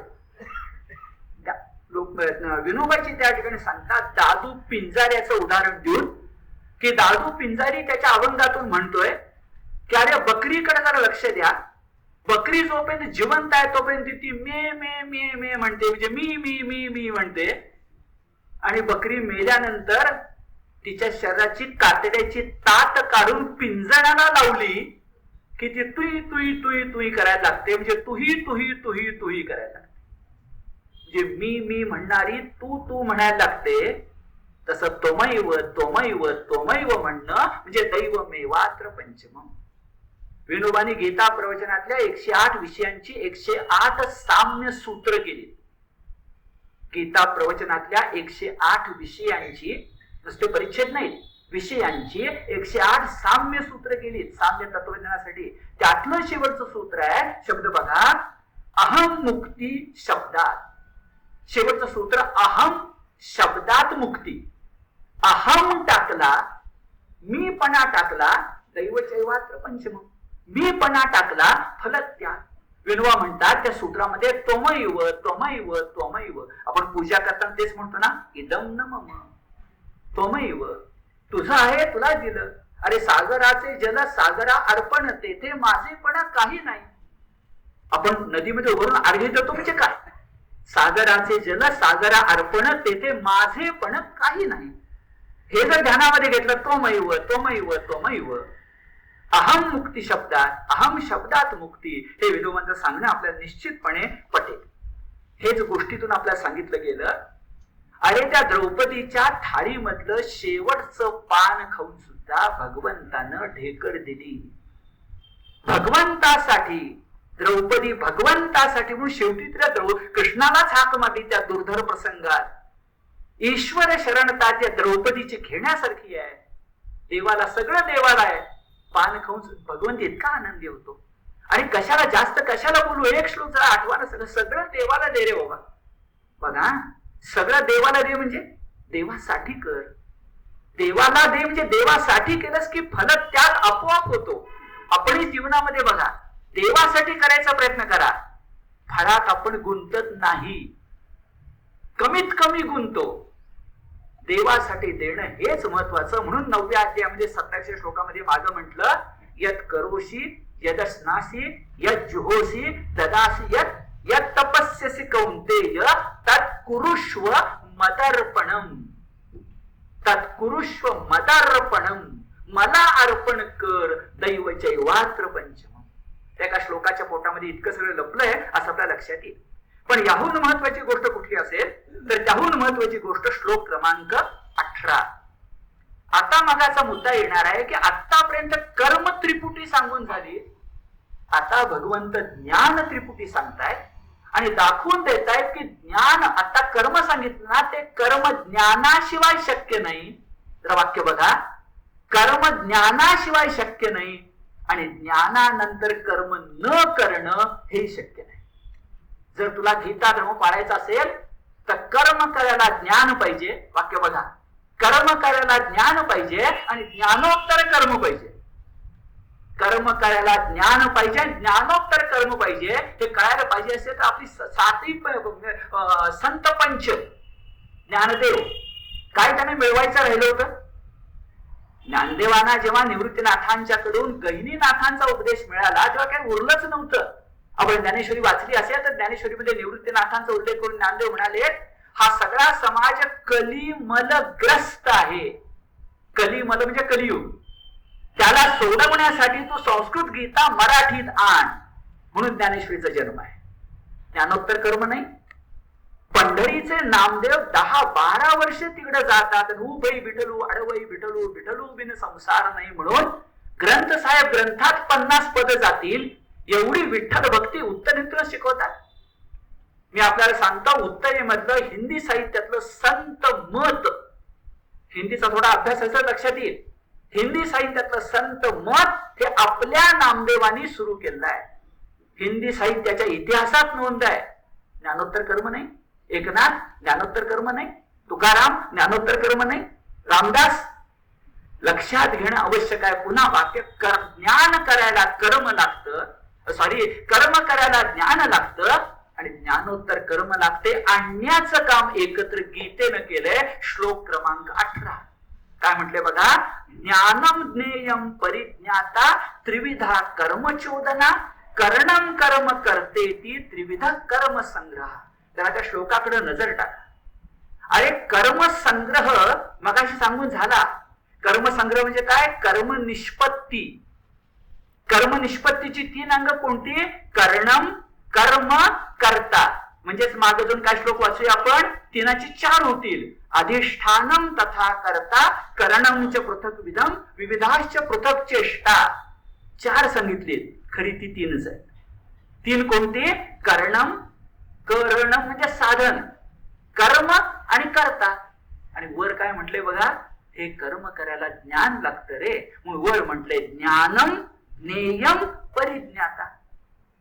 ज्ञानम ज्ञेयम परिज्ञाता म्हणजे ज्ञान ज्ञेय, ज्ञाता ज्ञेय आणि ज्ञान आणि कर्ता कर्म आणि करण हे एकरूप आहेत. हे गीतेनं शोधून आपल्याला सांगितलं आणि सांख्य तत्वज्ञानाच्या पुढे दुहेरी पाऊल टाकलं. एक दैव चैवात्र पंचम म्हणून सेश्वर सांख्य झाले आणि कर्माला ज्ञानाचं कोंदण दिलं. हे समजून घ्या. कर्माला ज्ञानाचं कोंदण दिल्याशिवाय फलत्याग संभवत नाही. कर्माला अज्ञानाचं कोंदण असलं तर माणसं कर्मकांडात गुंतून पडतात. ती कर्मनिष्ठ होतात पण ज्ञाननिष्ठ होत नाहीत. परिणामी कर्म ही ते या सर्वात्मका ईश्वरा स्वकर्म कुसुमांची वीरा पूजा केली होय अपारा तोषा लागी हे होऊ शकत नाही. स्वतःच्या कर्मांची फुलं अर्पण करायची असतील तर कर्माच्या माग आणि भोवती ज्ञान पाहिजे. म्हणून कर्म त्रिपुटी ज्ञान त्रिपुटीला एकत्र राहण्याचं काम गीता करते. गीतेचे आपल्यावर अक्षरशः उपकार आहेत आणि सांख्यांच्या पुढे पाऊल टाकलेलं आहे असं स्पष्टपणे आपल्या लक्षामध्ये येईल. आता टप्पा आहे सुखाच्या 7 सरिता. विचित्र गमतीदारच वाटण्यासारखं आहे. एक आपल्या देशामध्ये रेंगाळलेलं काम सांगतो, लवकर ते व्हायला पाहिजे. नदी जोड प्रकल्प. जे दिवशी होईल दिवशी मी तरी पेढे वाटणार आहे. त्याचं कारण तुम्हाला सांगतो, खरंच आपल्या सगळ्या प्रश्नांच्यावर उत्तर नदी जोड प्रकल्प आहे. दुष्काळावर आहे, अनेक गोष्टीवर आहे, पुढची महासत्ता होण्यासाठी आहे, पुढं भांडणं पिण्याच्या पाण्यासाठी जगात होणार आहे. हे जर लक्षामध्ये घेतलं तर अडचणी नाहीत कशात हो. आणि किती कोटी लागतील आपल्या पिढीने काय विचार करायचा. जरा 100 वर्षांनी कोण येणार त्यांच्यासाठी काही करा की थोडस. नदी जोड प्रकल्प करणं तर फार महत्वाचं आहे, कारण त्या नदी जोड प्रकल्पामध्ये 2 नद्या 4 नद्या एकत्र येणार आहेत, तशा सुखाच्या 7 नद्या एकत्र येणार आहेत आपल्या समोर. गीतेचं वैशिष्ट्य. पहिली नदी कोणती? मगाशी झाली 9व्या श्लोकामधला त्याग. आता बोलत नाही आपण, 11 पर्यंत टिपून ठेवा, नंतर बघा. मगाशी बोललोय मी, सुखाची पहिली सरिता कोणती? त्याग. कसा त्याग पाहिजे? फळ टाकलं पाहिजे वगैरे वगैरे. आता येणार आहे सुखाची दुसरी सरिता ज्ञान. आता म्हटलं तर राजस तामस सात्विक पैकी फक्त सात्विकाबद्दल मी बोलतोय ते तुमच्या लक्षात येईल. राजस सोडलं, तामस सोडलं, आणि असंच मी 17 सोडलं. आढळतं का बघा? अरे अंधाराची आरती नसते, पण अंधाराचं कौतुक किती वेळ करायचं? तेजाची आरती करूया की. विधायक बोलल्यानंतर निषेधक बाजूला पडतच. हा, त्याला अस्तित्व आहे, ते वास्तव आहे. हे 7 जे सांगतोय सप्तसरिता, ही गीतेतली अत्यंत मोठी वास्तवता आहे. म्हणजे काय बघा, सात्विककार म्हटलं की काय करू नको ते वास्तव आहे. राजस आणि तामस. त्याग कसा? राजस तामस नको. ज्ञान कसा? राजस तामस नको. बुद्धी कशी? राजस तामस नको. धृती कशी? राजस तामस. सगळं पुढचं आहे. हे जर ध्यानामध्ये घेतलं तर सात्विकाबद्दल बोललं की बस आहे, बाकीचं तर बोलायचं कशाला, उगीच वेळ घालवायला, म्हणून सोडून दिली. आणि दुसरी सुखाची सरिता आहे. पहिली झाली त्याग. तर पुन्हा गंमत बघा, गीतेने सगळ्यात महत्व कुणा दिलं हो? त्यागाला. तो 9वा श्लोक आहे आणि आता श्लोक 20वा आहे 78 मध्ये. कारण गीता पुन्हा वाक्य आठवा, फल त्याग ही सार्वभौम कसोटी. ज्ञान कर्म धृती बुद्धी नंतर फळ टाकतोस की नाही प्रथम सांग. नाही तर सगळं असताना माणसं फळ टाकत नाही. त्या उपयोग त्याचा नराचा नारायण होणार नाही. मग त्याग महत्वाचा, पण त्यागाच्या पाठोपाठ ज्ञान. काय म्हटलंय बघा, सर्व भूतेषु येनैकम भाव मव्ययमीक्षते अविभक्तम विभक्तेषु तज ज्ञानम विद्धि सात्विकम. जास्त बोलायलाच नको. भारतीय संस्कृतीचं एका शब्दाच्या 2 शब्दात वर्णन करा म्हटलं तर हे शब्द अविभक्तम विभक्तेषु. भारतीय संस्कृतीचं प्रतीक आहे कमळ. कमळाला अनेक पाकळ्या असतात, देठ मात्र एक असतो. तशी या देशामध्ये विविधता आहे, पण विविधतेच्या पोटामध्ये सांस्कृतिक एकता आहे. जुन्या कालखंडामध्ये अनेक राजे या देशामध्ये होऊन गेले, पण रामेश्वरचा माणूस काशीला निघाला तर त्याला कुठल्या राजानं अडवलंय आणि माझ्या हद्दीतून जाताना व्हिसा दाखव असं म्हटलंय, असं घडलेलं नाही. त्या राजांची युद्ध झालेली आहे, पण काशीला जायला कुणी कुणाला अडवलेलं नाही. एक उदाहरण. विविधतेत एकता हे भारतीय संस्कृतीचं वैशिष्ट्य आहे. आणि विविधतेत एकता तेव्हा कळते अविभक्तम विभक्त. शब्द काय बघा, अविभक्तम विभक्तेषु. विभागणीमध्ये संपादनी. अविभक्तम संपादनी, विभक्तम विभागणी. विभागणीमध्ये संपादनी व्हायला मूळ तत्वज्ञान आहे अविभक्तम सर्व भूतेषु. गीता कशी एकमेकात संबंधित आहे बघा. आपण बोलतोय 18-20 मध्ये, पण माग आहे 13-16. 18-20 चा संदर्भ 13-16शी आहे. आणि 13-16 मध्ये शब्द आहेत अविभक्तम भूतेषु. बघा, अविभक्तम भूतेषु एकता आहे. अविभक्तम भूतेषु एकता आहे, म्हणून अविभक्तम विभक्तेषु ही समता आहे. एकता असेल तर समता असते, आणि समता असेल तर ममता असते, नाही तर प्रेम असण्याची शक्यता नाही. फ्रेंच राज्यक्रांती, अमेरिकन राज्यक्रांती स्वातंत्र्य समता बंधुता म्हणतात. बंधुता येते कुठून? समतेतून. समता येते कुठून? जे ते भेटे भूत ते ते मानिजे भगवंत. म्हणजे 13-16 अविभक्तम भूतेषु. अरे भूत मात्र वेगळे नाहीतच, त्याच्यात भगवंत आहे. भगवंत आहे कळणं म्हणजे सात्विक ज्ञान. अविभक्तम विभक्तेषु ही साखळी आहे बघा.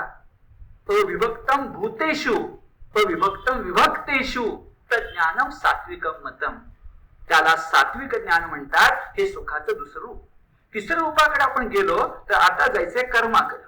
श्लोक क्रमांक 23. कर्माकडे जाताना बोलायलाच नको, ते नियत कर्म असलं पाहिजे.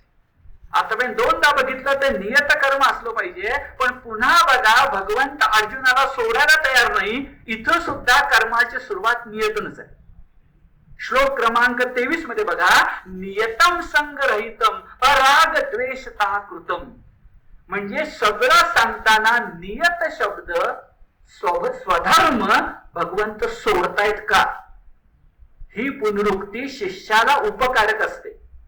कदाचित तो शिक्षकाचा दोष असतो, शिकवण्याचा दोष असतो, पण पुनरुक्ती विद्यार्थ्याला उपकारक असते. नियतम, आता जास्त बोलायला नको. आणि कसं बरं, नियतम संगरहितम आसक्ती टाकून. पण आता जरा नवं सांगितलं, गीता जरा नवं सांगते. काय नवं सांगितलं बरं, अराग द्वेषता कृतम. आता रागच्या माग अ आहे आणि पुढे द्वेष आहे. हे काय आहे? द्वेष म्हणजे मराठीतला द्वेष, आणि राग संस्कृत मधला अनुराग म्हणजे प्रेम. मराठी राग म्हणजे क्रोध, ते इथं नाही आहे. राग म्हणजे प्रेम, अनुराग. आणि अरागा म्हणजे प्रेम न करता. प्रेम न करता म्हणजे न्यायाधीशानं समोर कोण आलाय ज्याला प्रेम बाळगून उपयोगी नाही. तराजूची दांडी सरळच पाहिजे. तिथं ममता घेऊन काय त्यात अर्जुनाला ममता कुठलीच होती की भीष्म द्रोणांच्या बद्दल. अराग, अद्वेष, नियतम कर्म. बर, आणखी अफल प्रेपसुना, फळाची अपेक्षा न ठेवता. अफल प्रेपसुनाम कर्म. एका कर्माची एवढी विशेषण आहे, आणि ती झाली तर सात्विकम उच्चते. त्याला आम्ही सात्विक कर्म म्हणतो. सुखाची सरिता क्रमांक 3. चौथीकडे जाताना श्लोक क्रमांक 26. हे सगळं करताना महत्वाची गोष्ट त्या ठिकाणी आहे की कर्म झालं, ज्ञान झालं, त्याग झाला, पण करणारा जो कर्ता आहे तोही सात्विक असायला पाहिजे. खरं तो ज्ञाता असायला पाहिजे, कारण माझी ज्ञान त्रिपुटी बघितली आहे. पण तो कर्ताही असायला पाहिजे, तो कार्यकर्ताही असला पाहिजे, पण तो ज्ञानवंतही असला पाहिजे, तर सात्विक होणार. आणि म्हणून म्हटलंय बघा, अरे कर्म तू करशीलच, नियत कर्म तू करशीलच, पण करताना नीट लक्षात घे, तू कार्यकर्ता नाही आहेस, तू सात्विक कार्यकर्ता आहेस. तू सात्विक कार्यकर्ता नाही आहेस, तू निष्काम कर्मयोगी आहेस. लोकमान्यांचा आवडता शब्द.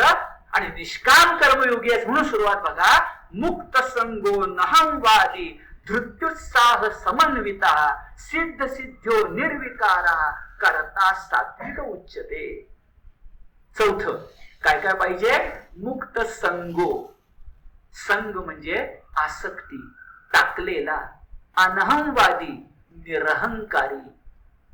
आपण आत्मनिष्ठ असलं पाहिजे, पण गर्विष्ठ नसलं पाहिजे. निरहंकारी. आणखी काय पाहिजे बरं? धृती आणि साहस युक्त पाहिजे. आता नीट बघा, इथंही धृती शब्द आलाय, 29व्या श्लोकात पण धृती शब्द आलाय, आणि नंतर स्वतंत्रपणे 33 मध्ये धृती शब्द आलाय, आणि मध्ये एकदा बुद्धी शब्द आलाय. तर गंमतच आहे. ही धृती सुखातली एक सरिता असेल तर कर्त्यातही धृती, बुद्धीची पाठ राखण करायला धृती, आणि बुद्धी नंतर म्हणजे आधी आणि नंतर धृती. याचं कारण धृती शब्दाचा अर्थ आपण घेतो तो नाही. आपण धृती शब्दाचा अर्थ धैर्य घेतो, इथं धृती शब्दाचा अर्थ धारणा असा आहे. आणि ती धारणा सात्विक असेल, बघा सोपं आहे, ती धारणा सात्विक असेल तर सुखाची सरिता भेटणार आहे. धारणा ही बैठक आहे, ज्ञानाची, बुद्धीची, कर्माची, कर्त्याची, सगळ्यांची.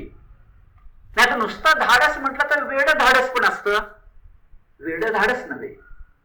शब्द बघा, धृती आणि उत्साह म्हटलंय. उत्साह म्हटलंय की मग धृती काय? उत्साहाला धृती म्हणायचं कारण धृती पुढचे राखून देतो ती धारणा आहे. पण इथं मात्र आपण धैर्य म्हणून अर्थ घेऊया. धैर्य, उत्साह, पण कशात निर्विकार? सिद्ध सिद्ध सुख दुःख समय कृत्वा लाभा लाभो जया जयो. सिद्धी उदे असिद्धी उदे, निर्विकार. पुन्हा समजून घ्या, निर्विकार म्हटलंय. दुःख होणार नाही का? होईल हो, पण त्या विकाराला मी वश होणार नाही. माणूस म्हटलं की डोळ्यातनं पाणी येईल हो, पण रडतच बसणार नाही. विकार वश, विकार शब्द आहे, निर्जीव नाही आहे, निर्विकार शब्द आहे. तर मी निर्विकार होईन, सुख दुःखावर मात करेन, आणि म्हणून सिद्ध सिद्धो निर्विकारा करता सात्विक उच्चते. आता जायचंय बुद्धीकडे. बुद्धी आहे सात्विक 30, पण पुन्हा त्याच्या मागे 29 मध्ये जरा प्रस्तावना करून ठेवली आहे. काय प्रस्तावना आहे? अरे तुला मी आता धृती आणि बुद्धीबद्दल 3 प्रकार करून सांगतो. जे सात्विक सांगतो, राजस सांगतो, तामस सांगतो. हे मागे सगळं झाले की आता पुन्हा एकदा प्रस्तावना कशाला? त्या धृती शब्दासाठी ती आहे. म्हणून बघा, बुद्धेर भेदम धृतेश्चैव गुणतस्त्रिविधम शृणु प्रोच्यमान मशेषेण पृथकत्वेन धनंजय. हे धनंजया, मी तुला अशेष सगळं नीट समजावून सांगतो, त्रिविधम सांगतो, त्रिगुणानुसार सांगतो. कशाबद्दल? एक बुद्धीबद्दल आणि धृतीबद्दल. मी चक्क प्रस्तावना आहे, बाकी काही नाहीये. पुन्हा एकदा सांगतो. हा सांगा. तर सांगतो मग प्रस्तावना यासाठी केली की त्या धृती शब्दाला किंमत आहे धारणा. पण धारणा येणार आहे थोड्या वेळाने घेऊया. आता आहे बुद्धी, सुखाची सरिता. पहिला त्याग, नंतर आम्हाला कळलं ज्ञान, नंतर आम्हाला कळलं कर्म, नंतर आम्हाला कळला कर्ता. पण या सगळ्याच्या माग बुद्धी पाहिजे. आणि ती बुद्धी कशी पाहिजे? सात्विक बुद्धी पाहिजे. पुन्हा विचार करा, परीक्षेमध्ये उत्तम मार्क मिळवायला बुद्ध्यांक लागतो. अध्यात्मामध्ये सात्विक बुद्धी लागते. तिथं स्मरणशक्ती पुरते. प्रज्ञा, प्रतिभा, स्मरणशक्ती, बुद्धीची अनेक अंग आहेत. आणि त्या सगळ्यांना जेव्हा सात्विकतेची जोड मिळते तेव्हा अध्यात्म सुलभ होतं. म्हणून संत हाताच्या बोटावर मोजणे इतके निर्माण होतात. 13व्या शतकाला सुंदर स्वप्न पडलं ज्ञानदेवांच्या काळात आणि आध्यात्मिक लोकशाही स्थापन करणारे प्रत्येक जातीत संत झाला. पण 13व्या शतकानंतर एकाही शतकामध्ये झाला नाही. ते भगवंतानं माणसाला पाडलेलं, मानवतेला पाडलेलं सुंदर स्वप्न आहे. पहाटे पडलेलं सुंदर स्वप्न आहे, पण क्वचित. जाऊ दे. मुद्दा असा की बुद्धी कशी बुद्धी बरा छान वर्णन केले बघा. मला वाटतं ज्ञानेश्वरी आपलं गीते इतकं विश्लेषक, म्हणजे असं पिंजून दाखवायचं, पिंजून. हे फार महत्वाचं शिक्षकाला. बघा, प्रवृत्तींच निवृत्तींच कार्याकार्ये भयाभये बंध मोक्षमची या व्यक्ती बुद्धीचा पार्थ सात्विकी. नुसतं गद्य वाचतो मी सोपं पडेल. हे अर्जुना, ज्या बुद्धीला कोणती गोष्ट धर्मतः ग्राह्य म्हणजे प्रवृत्ती वाटते आणि धर्मतः अग्राह्य म्हणजे निवृत्ती वाटते, कोणते कर्म योग्य, कोणते कर्म अयोग्य, कशाची भीती बाळगावी, कशाची भीती बाळगू नये, कोणती गोष्ट बंधनकारक, कोणती गोष्ट मोक्षकारक, मला उरलं काय शिल्लक काय सांगा. आणि इतकं विश्लेषण करून म्हटलंय, हे जर तुला कळलं तर बुद्धीचा सात्विकी. कारण बुद्धी हा प्राण आहे, ज्ञानाचा पण कर्माचा पण. आणि त्या बुद्धीची धारणा पाहिजे, ती धृती, जी थोड्या वेळाने येणार आहे. म्हणून पुढची सुख सरिता धृती आहे असं आपल्या लक्षात येईल. इथं मात्र एक मुद्दा लक्षात घेऊन आपण पुढे जाऊया. तो असा की जसं कर्णिकरांनी 2 मुद्दे मांडले.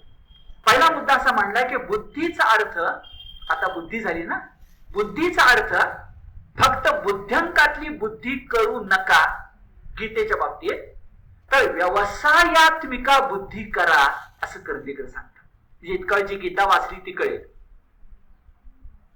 काय म्हणतायत? बुद्धी म्हणजे व्यवसायात्मिका बुद्धी, म्हणजे योग, समत्वम योग उच्यते.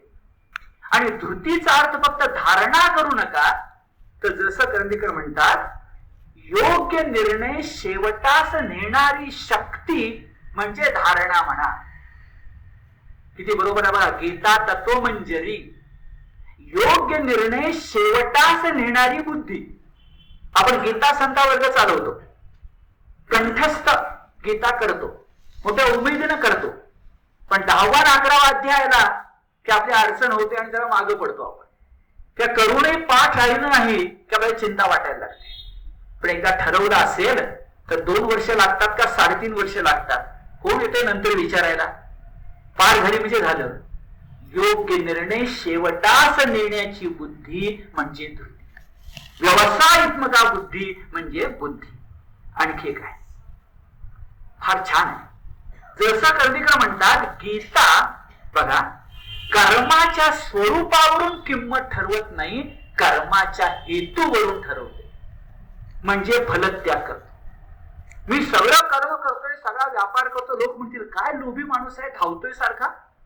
पण त्याचं मी जर फळ टाकणार असेल तर माझं कर्म हे कर्म लंपटाचं नाहीये, उलट मी त्याग करणार आहे, कारण मी फळ टाकणार आहे. म्हणून गीता कर्दीकरांचं वाक्य, कर्माच्या स्वरूपावरून किंमत ठरवत नाही, कर्माच्या हेतूवरून ठरवते. आणि ते उदाहरण देतात, आई मुलाला रागे भरते, याच्यात क्रोध नसतो, वात्सल्य असतं, कारण त्याला वळण लागायला पाहिजे. कर्माचं स्वरूप मूल दुखावण्यात आहे, पण कर्माचा हेतू मुलाला घडवण्यात आहे. कर्माचं स्वरूप त्याच्या हेतूवरून ठरतं. गीता फलत्याग हा हेतू मानते, असं कर्दीकर इथं सांगतात. बुद्धी आणि धृतीच्या संदर्भात ते दोन्ही मुद्दे महत्वाचे. आता जाऊया धृतीकडे. धृतीकडे जाताना सगळ्यात महत्वाची गोष्ट सांगितली असेल, कर्दीकर का ते म्हणाल ते लक्षामध्ये येतं. त्या शब्द असा आहे की धृती म्हणजे धारणा. आता म्हटल्याप्रमाणे योग्य काम कळलं पण ते शेवटास नेण्याची शक्ती, याला अडचण येते आपल्या मनाची चंचल वृत्ती. मानवी मन किंवा मानवी शरीराची मातीच अशी आहे की आपल्याला रोज नवं हवं असतं, नवं ते हवं हे असतं, आणि म्हणून आपण न कळत चंचल असतो. हे भक्तीच्या बाबतीतही असतं, तिथं ते अचंचल असलं पाहिजे, आणि ते धृतीच्या बाबतीतही असतं, म्हणून ते अचंचल असलं पाहिजे. किती गीतेची साखळी आहे बघा. भगवंताची भक्ती करताना अव्यभिचारिणी पाहिजे, संचारी नको, चंचल नको, काल केली आज केली नको. कधी कधी माझ्या मनात विचार, आपल्या हिंदूंचे उत्सव खूप, देवदेवता खूप, आणि त्या दिवशी तो देव सर्वश्रेष्ठ अशी आपण पूजा करत असतो. त्या देवळात गेलो नाही तर काही तर चुकलं, हरकत नाही उत्साह म्हणून, पण त्या सगळ्याच्या मागे एक देव आहे, सगळ्याच्या मागे गीता आहे, हे मनात ज्ञान जागायला नको का? ते जागलं पाहिजे, ही गोष्ट महत्वाची. या अर्थानं बघा, चंचलत्व नको. अव्यभिचारी भक्ती आणि अव्यभिचारी धृती. गीतेमध्ये इथं धृतीला भक्तीचं विशेषण जोडलंय. या श्लोकामध्ये भक्तीचं विशेषण, अव्यभिचारी भक्ती, मीराबाईची, जनाबाईची, मुक्ताबाईची अव्यभिचारी, तशी भक्ती सारखी धृती पाहिजे असं भगवंत सांगतो. 18 अध्याय किती महत्वाचा असेल. श्लोक क्रमांक 33, धृत्या यया धारयते मनः प्राणेंद्रिय क्रिया योगेन अव्यभिचारिण्या. तो समत्व योग पाहिजे, तो अव्यभिचारी पाहिजे. धृती सा पार्थ सात्विकी, तिला सात्विकी धृती म्हणतात. पुन्हा गीता किती विश्लेषण करते बघा. ही धारणा कुठं कुठं लागते हो. मी ठरवलेला निश्चय शेवटाला न्यायला काय काय लागतं हो. मन लागतं, प्राण लागतो, आणि इंद्रिय लागतात. गीता कंठस्थ करायची म्हणजे वेळ बाजूला काढून, म्हणजे वेळ मिळवून कंठस्थ केलीच पाहिजे. पडिले वळण इंद्रिया सकळा पाहिजेच, त्यात मन पाहिजेच, त्या चैतन्य पाहिजेच. इथंच म्हणते बघा, मन प्राणेंद्रिय क्रिया, म्हणजे मन प्राण इंद्रिय यांच्या क्रिया व्यवस्थित करणे. मन प्राण इंद्रिय यांच्या क्रिया व्यवस्थित, अचंचल, अव्यभिचारी अशा करणं, योग पाळणं. मग शब्दाला धृत्या यया धारयतेच्या पुढे योगेन अव्यभिचारेण, जे समत्व योग पाहिजे. एवढं जर केलं तर त्याला सात्विक असं म्हणतात. आता ही झाली आतापर्यंत 6 सुखाच्या 6 सरिता, आणि 7वी सरिता सुख या नावाचीच आहे. जे 6 हे षडविध आहे, पण सगळं मिळून सुख होतं. जसं कुठल्याही नदीचं स्नान करताना गंगेचीच आम्हाला आठवण होते, तशी आता सुखाची गंगा, सुख कशाला म्हणतात हे भगवंत सांगणार आहेत श्लोक क्रमांक 37 मध्ये. फक्त नंतर सांगण्यात आधी सांगतो, हे सुख आत्मनिष्ठ आहे, हे सुख विषयनिष्ठ नाही. मला गोड पदार्थ आवडतो, तो गोड पदार्थ खाल्ला की मला आनंद होतो, हे विषयनिष्ठ आहे. पण गीता वाचाविषयी वाटते, वाचल्यानंतर आनंद होतो, तर ते आत्मनिष्ठ आहे. ज्याला इंद्रिय लागत नाहीत, आता गीतेला इंद्रिय लागतात वाचायला, पण इंद्रिय आणि विषय सुख ज्याला लागत नाहीत का तत्वज्ञानातला शब्द सांगतो, आपली सगळी सुख निमित्तानं असतात, अनिमित्त जे सुख असतं ते आध्यात्मिक सुख असतं. त्याला काही लागत नाही, असणं फक्त, टू बी, आहे, अस्मी, मी आहे, बस. त्याला भगवंताचे आपण आहोत हा आनंद मिळणं ते खरं सुख आहे. ते निर्निमित्त असत, ते अनिमित्त असत, ते इंद्रियनिष्ठ नसतं, ते विषयनिष्ठ नसतं, ते सत्वनिष्ठ असतं, ते आत्मनिष्ठ असतं. आता त्या सुखाची व्याख्या करताना म्हटलंय बघा, अगदी महत्वाचा मुद्दा असा आहे की विषयनिष्ठ सुखात सुरुवातीला गोडी आहे आणि नंतर दुःख आहे. अध्यात्मामध्ये स्वतः सुरुवातीला खडतर आहे आणि नंतर गोडी आहे. परमार्थाची वाट काटेरीच आहे. जी ध्रुव असेल, प्रल्हाद असेल, संत एकनाथ असतील, संत रामदास असतील, 8व्या 9व्या वर्षीच चोखाळली. 90 झाली तर आमच्या मनात अध्यात्माचा विचार येत नाही. त्यांनी 9व्या वर्षी चोखाळली, कारण ते खडतर आहे हे 9व्या वर्षी कळून सुद्धा खडतर. मला कधी कधी त्या प्रल्हादाचं कौतुक वाटतं. कोण होतो प्रल्हादाच्या पाठीशी? हिरण्यकशिपू सारखा सर्व शक्तिमान. बर, आई होती, पण आई बिचारी काही पाठिंबा देऊ शकत नव्हती प्रेमाच्या पलीकडं. आणि हिरण्यकशिपूने विचारलं, इतके दिवस तुला संस्कृत शिकवलं, काय शिकवलं म्हण बघू. आणि यानं म्हणायला सुरुवात केली नवविधा भक्ती. जे हिरण्यकशिपूला जे आवडत नाही तेच, नारायणाचं प्रेम. मग पुढे काय काय घडलं माहितीये? ती प्रल्हादाची धृती सुरुवातीला कठीण असते. प्रल्हादाचं आज नाव काढतो आपण, इतकी नंतर सुखकारक असते. सुरुवातीला विष आणि नंतर अमृत, आणि सुरुवातीला अमृत म्हणजे खरंच अमृत देवांचं, आणि नंतर विष, आणि पहिलं विषानंतर अमृत म्हणजे वयम अमृतस्य पुत्र, ते मोक्ष. इतक्या अर्थानं श्लोक क्रमांक 34 येतो, यत् तदग्रे विषमिव परिणामे अमृतोपमं तत्सुखम सात्विकम प्रोक्तम. अमृतोपमं, ज्याला अमृताचीच उपमा देता येते असे सुख नंतर मिळते, पण अग्रे विषमिव, आधी दुःख असतं. त्या सुखाचे 2 विशेषण आहेत बघा. अमृतोपम, आपण म्हणतो ना अमृतासारखं मधुर, पण खरं पुढे सांगितलंय ते सुख बाबा. शब्द बघा, तत्सुखम सात्विकम प्रोक्तम. शब्द बघा, आत्मबुद्धी प्रसादजम. ते प्रसादानं मिळतं, पण देवाने दिलेला प्रसाद नव्हे, आत्मबुद्धीचा प्रसाद. मग दुसरा अध्याय, मग स्थितप्रज्ञ लक्षणे, मग कासवाचं उदाहरण, मग तस्याम जागरती संयमी, हे सगळं कळायला लागतं. आत्मसुखाच्या प्रसादाने दिलेले सुख बघा. आत्मसुखाच्या प्रसादानं दिलेलं सुख म्हणजे भगवंतानं दिलं सुद्धा सुख नव्हे. म्हणून तुकोबा म्हणतात, मन करा रे प्रसन्न सर्व सिद्धीचे कारण. अरे सगळ्या सिद्धीचं कारण असणारं सुख भगवंत देत नाही, मन देत. मन देत आत्मसुखातून. आत्मसुख हे प्रसादजम सुख आहे, हे आपल्या लक्षामध्ये येत. आणि इथं सांगून टाकतो, राहवत नाही. हे आत्म प्रसादजम सुखम असताना त्याला माझा वारकरी संप्रदायाचा अभ्यास म्हणून सांगतो, वारकरी संप्रदायामध्ये सर्व सुख म्हणतात. अनेकदा तो सर्व सुख शब्द येतो, पण आपल्याला कळत नाही, आपण त्याच्याकडे बघत नाही. सर्व सुख म्हणजे काय? सगळे सुख, सगळ्यांचं सुख नाही. सर्व सुख या शब्दाचा अर्थ जे अल्प सुख नाही, जे क्षणभंगुर सुख नाही, जे अमर आहे, अजर आहे, संपत नाही, संपणार नाही, त्याला सर्व सुख म्हणतात.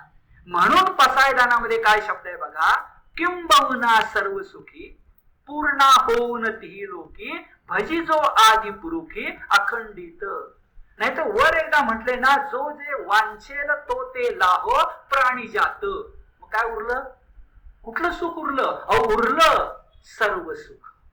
कारण वर सगळी सुख तुम्हाला सांगितली ती ऐहिक आहे, भले पारमार्थिक सुद्धा आहे, पण पारमार्थिकातलंही सुद्धा सर्व सुख पाहिजे असेल तर आत्मसुख प्रसादजम एक. हे सर्व सुख शब्द किती आवडतो? पसायदानामध्ये आहे. ज्ञानदेव त्यांच्या अभंगा म्हणतात, हा विठ्ठल किती सुंदर आहे. अहो, त्यांच्या वडिलांचं नाव विठ्ठल, आईचं नाव रुक्मिणी. भाग्यवान आहे ज्ञानदेव.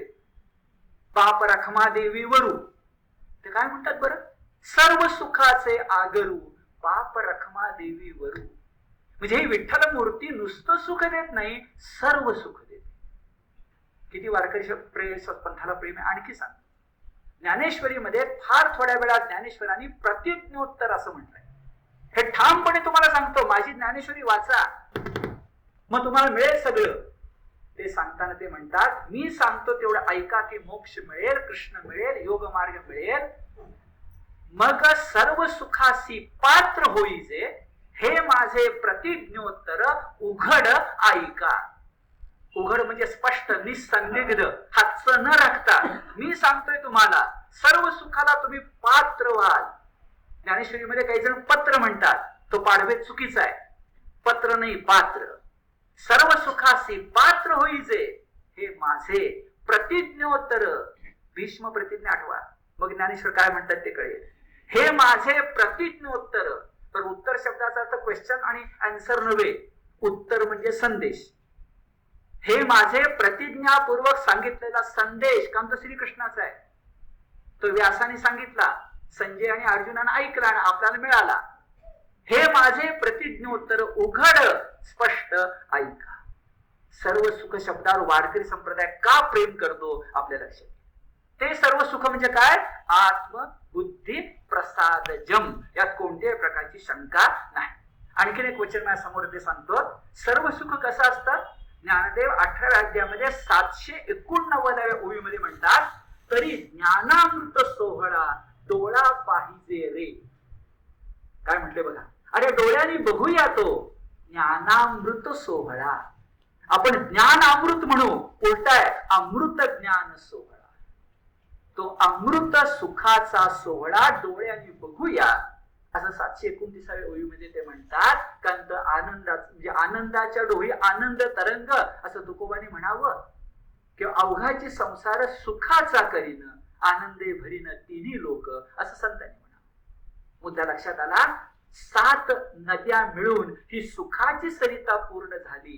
पण शेवटची 5 मिनिटं, 3च मिनिटं, पण या सप्त सुख सरितेचं एक विशेषण आहे, ती सात्विक सुख सरिता आहे. आम्हाला सात्विकतेबद्दल बोलायचंय, ना राजसाबद्दल ना तामसाबद्दल.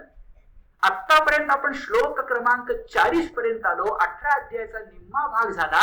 त्यातून एक आम्हाला कळलं, फलत्याग ही सार्वभौम कसोटी आहे आणि सात्विकता हे फलत्यागाचं कारण आहे. आपण सात्विक असू तर हे शक्य आहे. आणि मग 40व्या श्लोकामध्ये सात्विक शब्दातला सत्व घेऊन मी तुम्हाला दाखवून देणार आहे. सत्व शब्दाचे गीतेतले 4 अर्थात आपल्याला मिळणार. इतकं 3 कळलेत, मी सांगतो नंतर, पण 4था कळणार आहे. काय म्हटले माहिती आहे, अरे तू सत्व असशील तर सात्विक हो. इथं सत्व शब्दाचा अर्थ प्राणी मात्र आहे. 40व्या श्लोकातल्या सत्व शब्दाचा अर्थ प्राणी मात्र आहे, दुसरा नाही. आणि जर तू सत्व असशील तर सात्विक हो. किती खरं आहे. मी जर या घरात जन्मलोय तर घराण्याचं नाव लावलंच पाहिजे ना, का नाव बदलून घ्यायचं गॅजेटमध्ये. मी माझ्या घराण्याचं नाव लावूया की. तसं मी जर सत्व म्हणून जन्मास आलो तर सात्विक. राजस तामस माझं नव्हे. स्वधर्मो निधनम श्रेया परधर्मो भयावा. स्वधर्म स्वकर्तव्य. आता मुद्दा, सप्त सरिता जर पाहिजे असतील तर त्या सात्विक सप्त सरिता लागतील. आता श्लोक सांगून मग पुढे जोडून ठेवतो अनुसंधान पुढच्यासाठी. इथं बघा, न तदस्ती पृथिव्याम वा दिवी देवेशु वा पुन्हा. म्हणजे पृथ्वीवर नाही, आकाशात नाही, देवात देखील नाही. कारण त्या काळात देव वरून खाली येत जात होते. दशरथ मत्तीला जायचा, वरचे देव खाली यायचे, असं होतं. अलीकडे थांबले जरा, त्यांना व्हिसा मिळत नाही पृथ्वीचा. तेव्हा मात्र मिळत होता. म्हणून पृथ्वीवर आकाशात देवात देखील आढळणार नाही. कोण बरं? पुढं म्हटलंय बघा, प्रकृती जैही एभिः त्रिभी गुणैः यत् मुक्तम स्यात् तत्. सत्वम. प्राणी म्हणून जन्मास आलास तर प्रकृतीने दिलेल्या 3 गुणांच्यातून तू सुटशील ही शक्यता नाही. ही गीतेची वास्तवता आहे. आणि तू सत्व असशील तर 3 गुणात सत्वाला चिकटून राहा. ही गीतेची ध्येयनिष्ठा आहे. म्हणून भगवद्गीता ही जीवन गीता, ती वास्तव आहे, पण ती जीवनाचा ध्रुवतारा पण दाखवते की सत्वाशील तर सात्विक. आता सत्व शब्दाचा चौथा अर्थ कसा बघा. मागं आपण 17:3 बघितलंय, नंतर आपण घरी जाऊन बघा 17वा अध्याय 3रा श्लोक, 17वा अध्याय 3रा श्लोक. त्याच्यामध्ये सत्व शब्दाचा अर्थ प्रकृती आहे, दुसरा काही नाही. त्या प्रकृतीतून 3 गुण जन्मास येतात असं म्हटलेलं आहे 17:3. ठीक आहे. नेहमी आपल्याला सत्व शब्द सत्व रजतम म्हणून माहिती आहे. आणि चौथा शब्द मी अनेकदा सांगतोय, तो बरोबर आहे की नाही पुस्तकात घालायच्या पूर्वी मी पुन्हा ताडून घेणार आहे, पण मला या क्षणी तो बरोबर वाटतोय की सत्व शब्द आहे तसा एकसंध ठेवला सत्व तर सत्व रजतम, सत्व रजतम. पण सत्व शब्दाची जर फोड केली, सत अधिकत्व, त्व म्हणजे पणा, सत म्हणजे सत, मग सत अधिकत्व याचा अर्थ ओम तत्सत मधला सत असल्यामुळं त्याचा पणा म्हणजे ब्रह्म असा अर्थ होतो असं मला वाटतं. आणि गेले 20-21 शनिवार पुन्हा मी तुम्हाला तेच सांगतोय. हे माझं आहे, ते बरोबर का चूक तुम्ही ताडून बघा, आणि बरोबर असेल तर त्याला मोठा अर्थ प्राप्त होईल की सत्व शब्दाचा चौथा अर्थ गीतेमध्ये मिळेल. चौथा इथला, तिसरा तो काय काय, एक प्रकृती, दुसरा सत्व रज तम, तिसरं सत्व म्हणजे ब्रह्म, आणि चौथं सत्व म्हणजे प्राणी इथं आहे. आता शेवटचं वाक्य जोडून घेऊया. तू जर सत्व असशील म्हणजे प्राणी असशील तर सत्व रज तम टाळता येणार नाही. त्यातून तुला सात्विक व्हायचं असेल तर तुला कर्म करावं लागेल. आणि कर्म करणार असशील तर मी जे 4 वर्ण निर्माण केले ते कर्म तू कर, कारण ते 4 वर्ण मी गुण कर्म विभागशः केलेले आहेत. ज्ञातीजन्य जन्मता, जन्म म्हणजे जातीनुसार कर्म म्हणून केलेले नाही. हा गीतेतला अत्यंत महत्वाचा विषय आहे. तुम्ही माझ्या परीने सांगायचा प्रयत्न करणार आहे, त्यानं सुरुवात होणार आहे आपल्या पुढच्या प्रवचनाची. पुढचं सांगतो. आज 28 तारीख शनिवार. आज आपण 2 मिनिटं, आज पूर्वार्ध म्हणजे एका अर्थाने निम्मा भाग झालाय. आता पुढचा जो भाग आहे तो मे महिन्यातल्या 1ल्या शनिवारी नाही, 2ऱ्या शनिवारी नाही, म्हणजे 5 तारखेच्या शनिवारी नाही, 12 तारखेच्या शनिवारी नाही, 19 तारखेचा शनिवार आहे, त्या दिवशी आपण उरलेला भाग पाहू. आणि ते माझं 23वा शनिवार असणार आहे. मी तुमच्या समोर बोलायला सुरुवात केली तेव्हा 21 भागेल असं वाटलं होतं, पण ते 23 पर्यंत आलं. तर तो 23वा शनिवार असेल आणि त्यावेळेला आपण हे पुरं करू. त्यावेळेला माझ्याकडून भगवद्गीता जीवन घेता ज्ञान सत्र ईश्वराच्या कृपेनं आणि तुमच्या सहकार्यानं संपन्न होईल. आजची सेवा श्रीकृष्णार्पण मस्तु.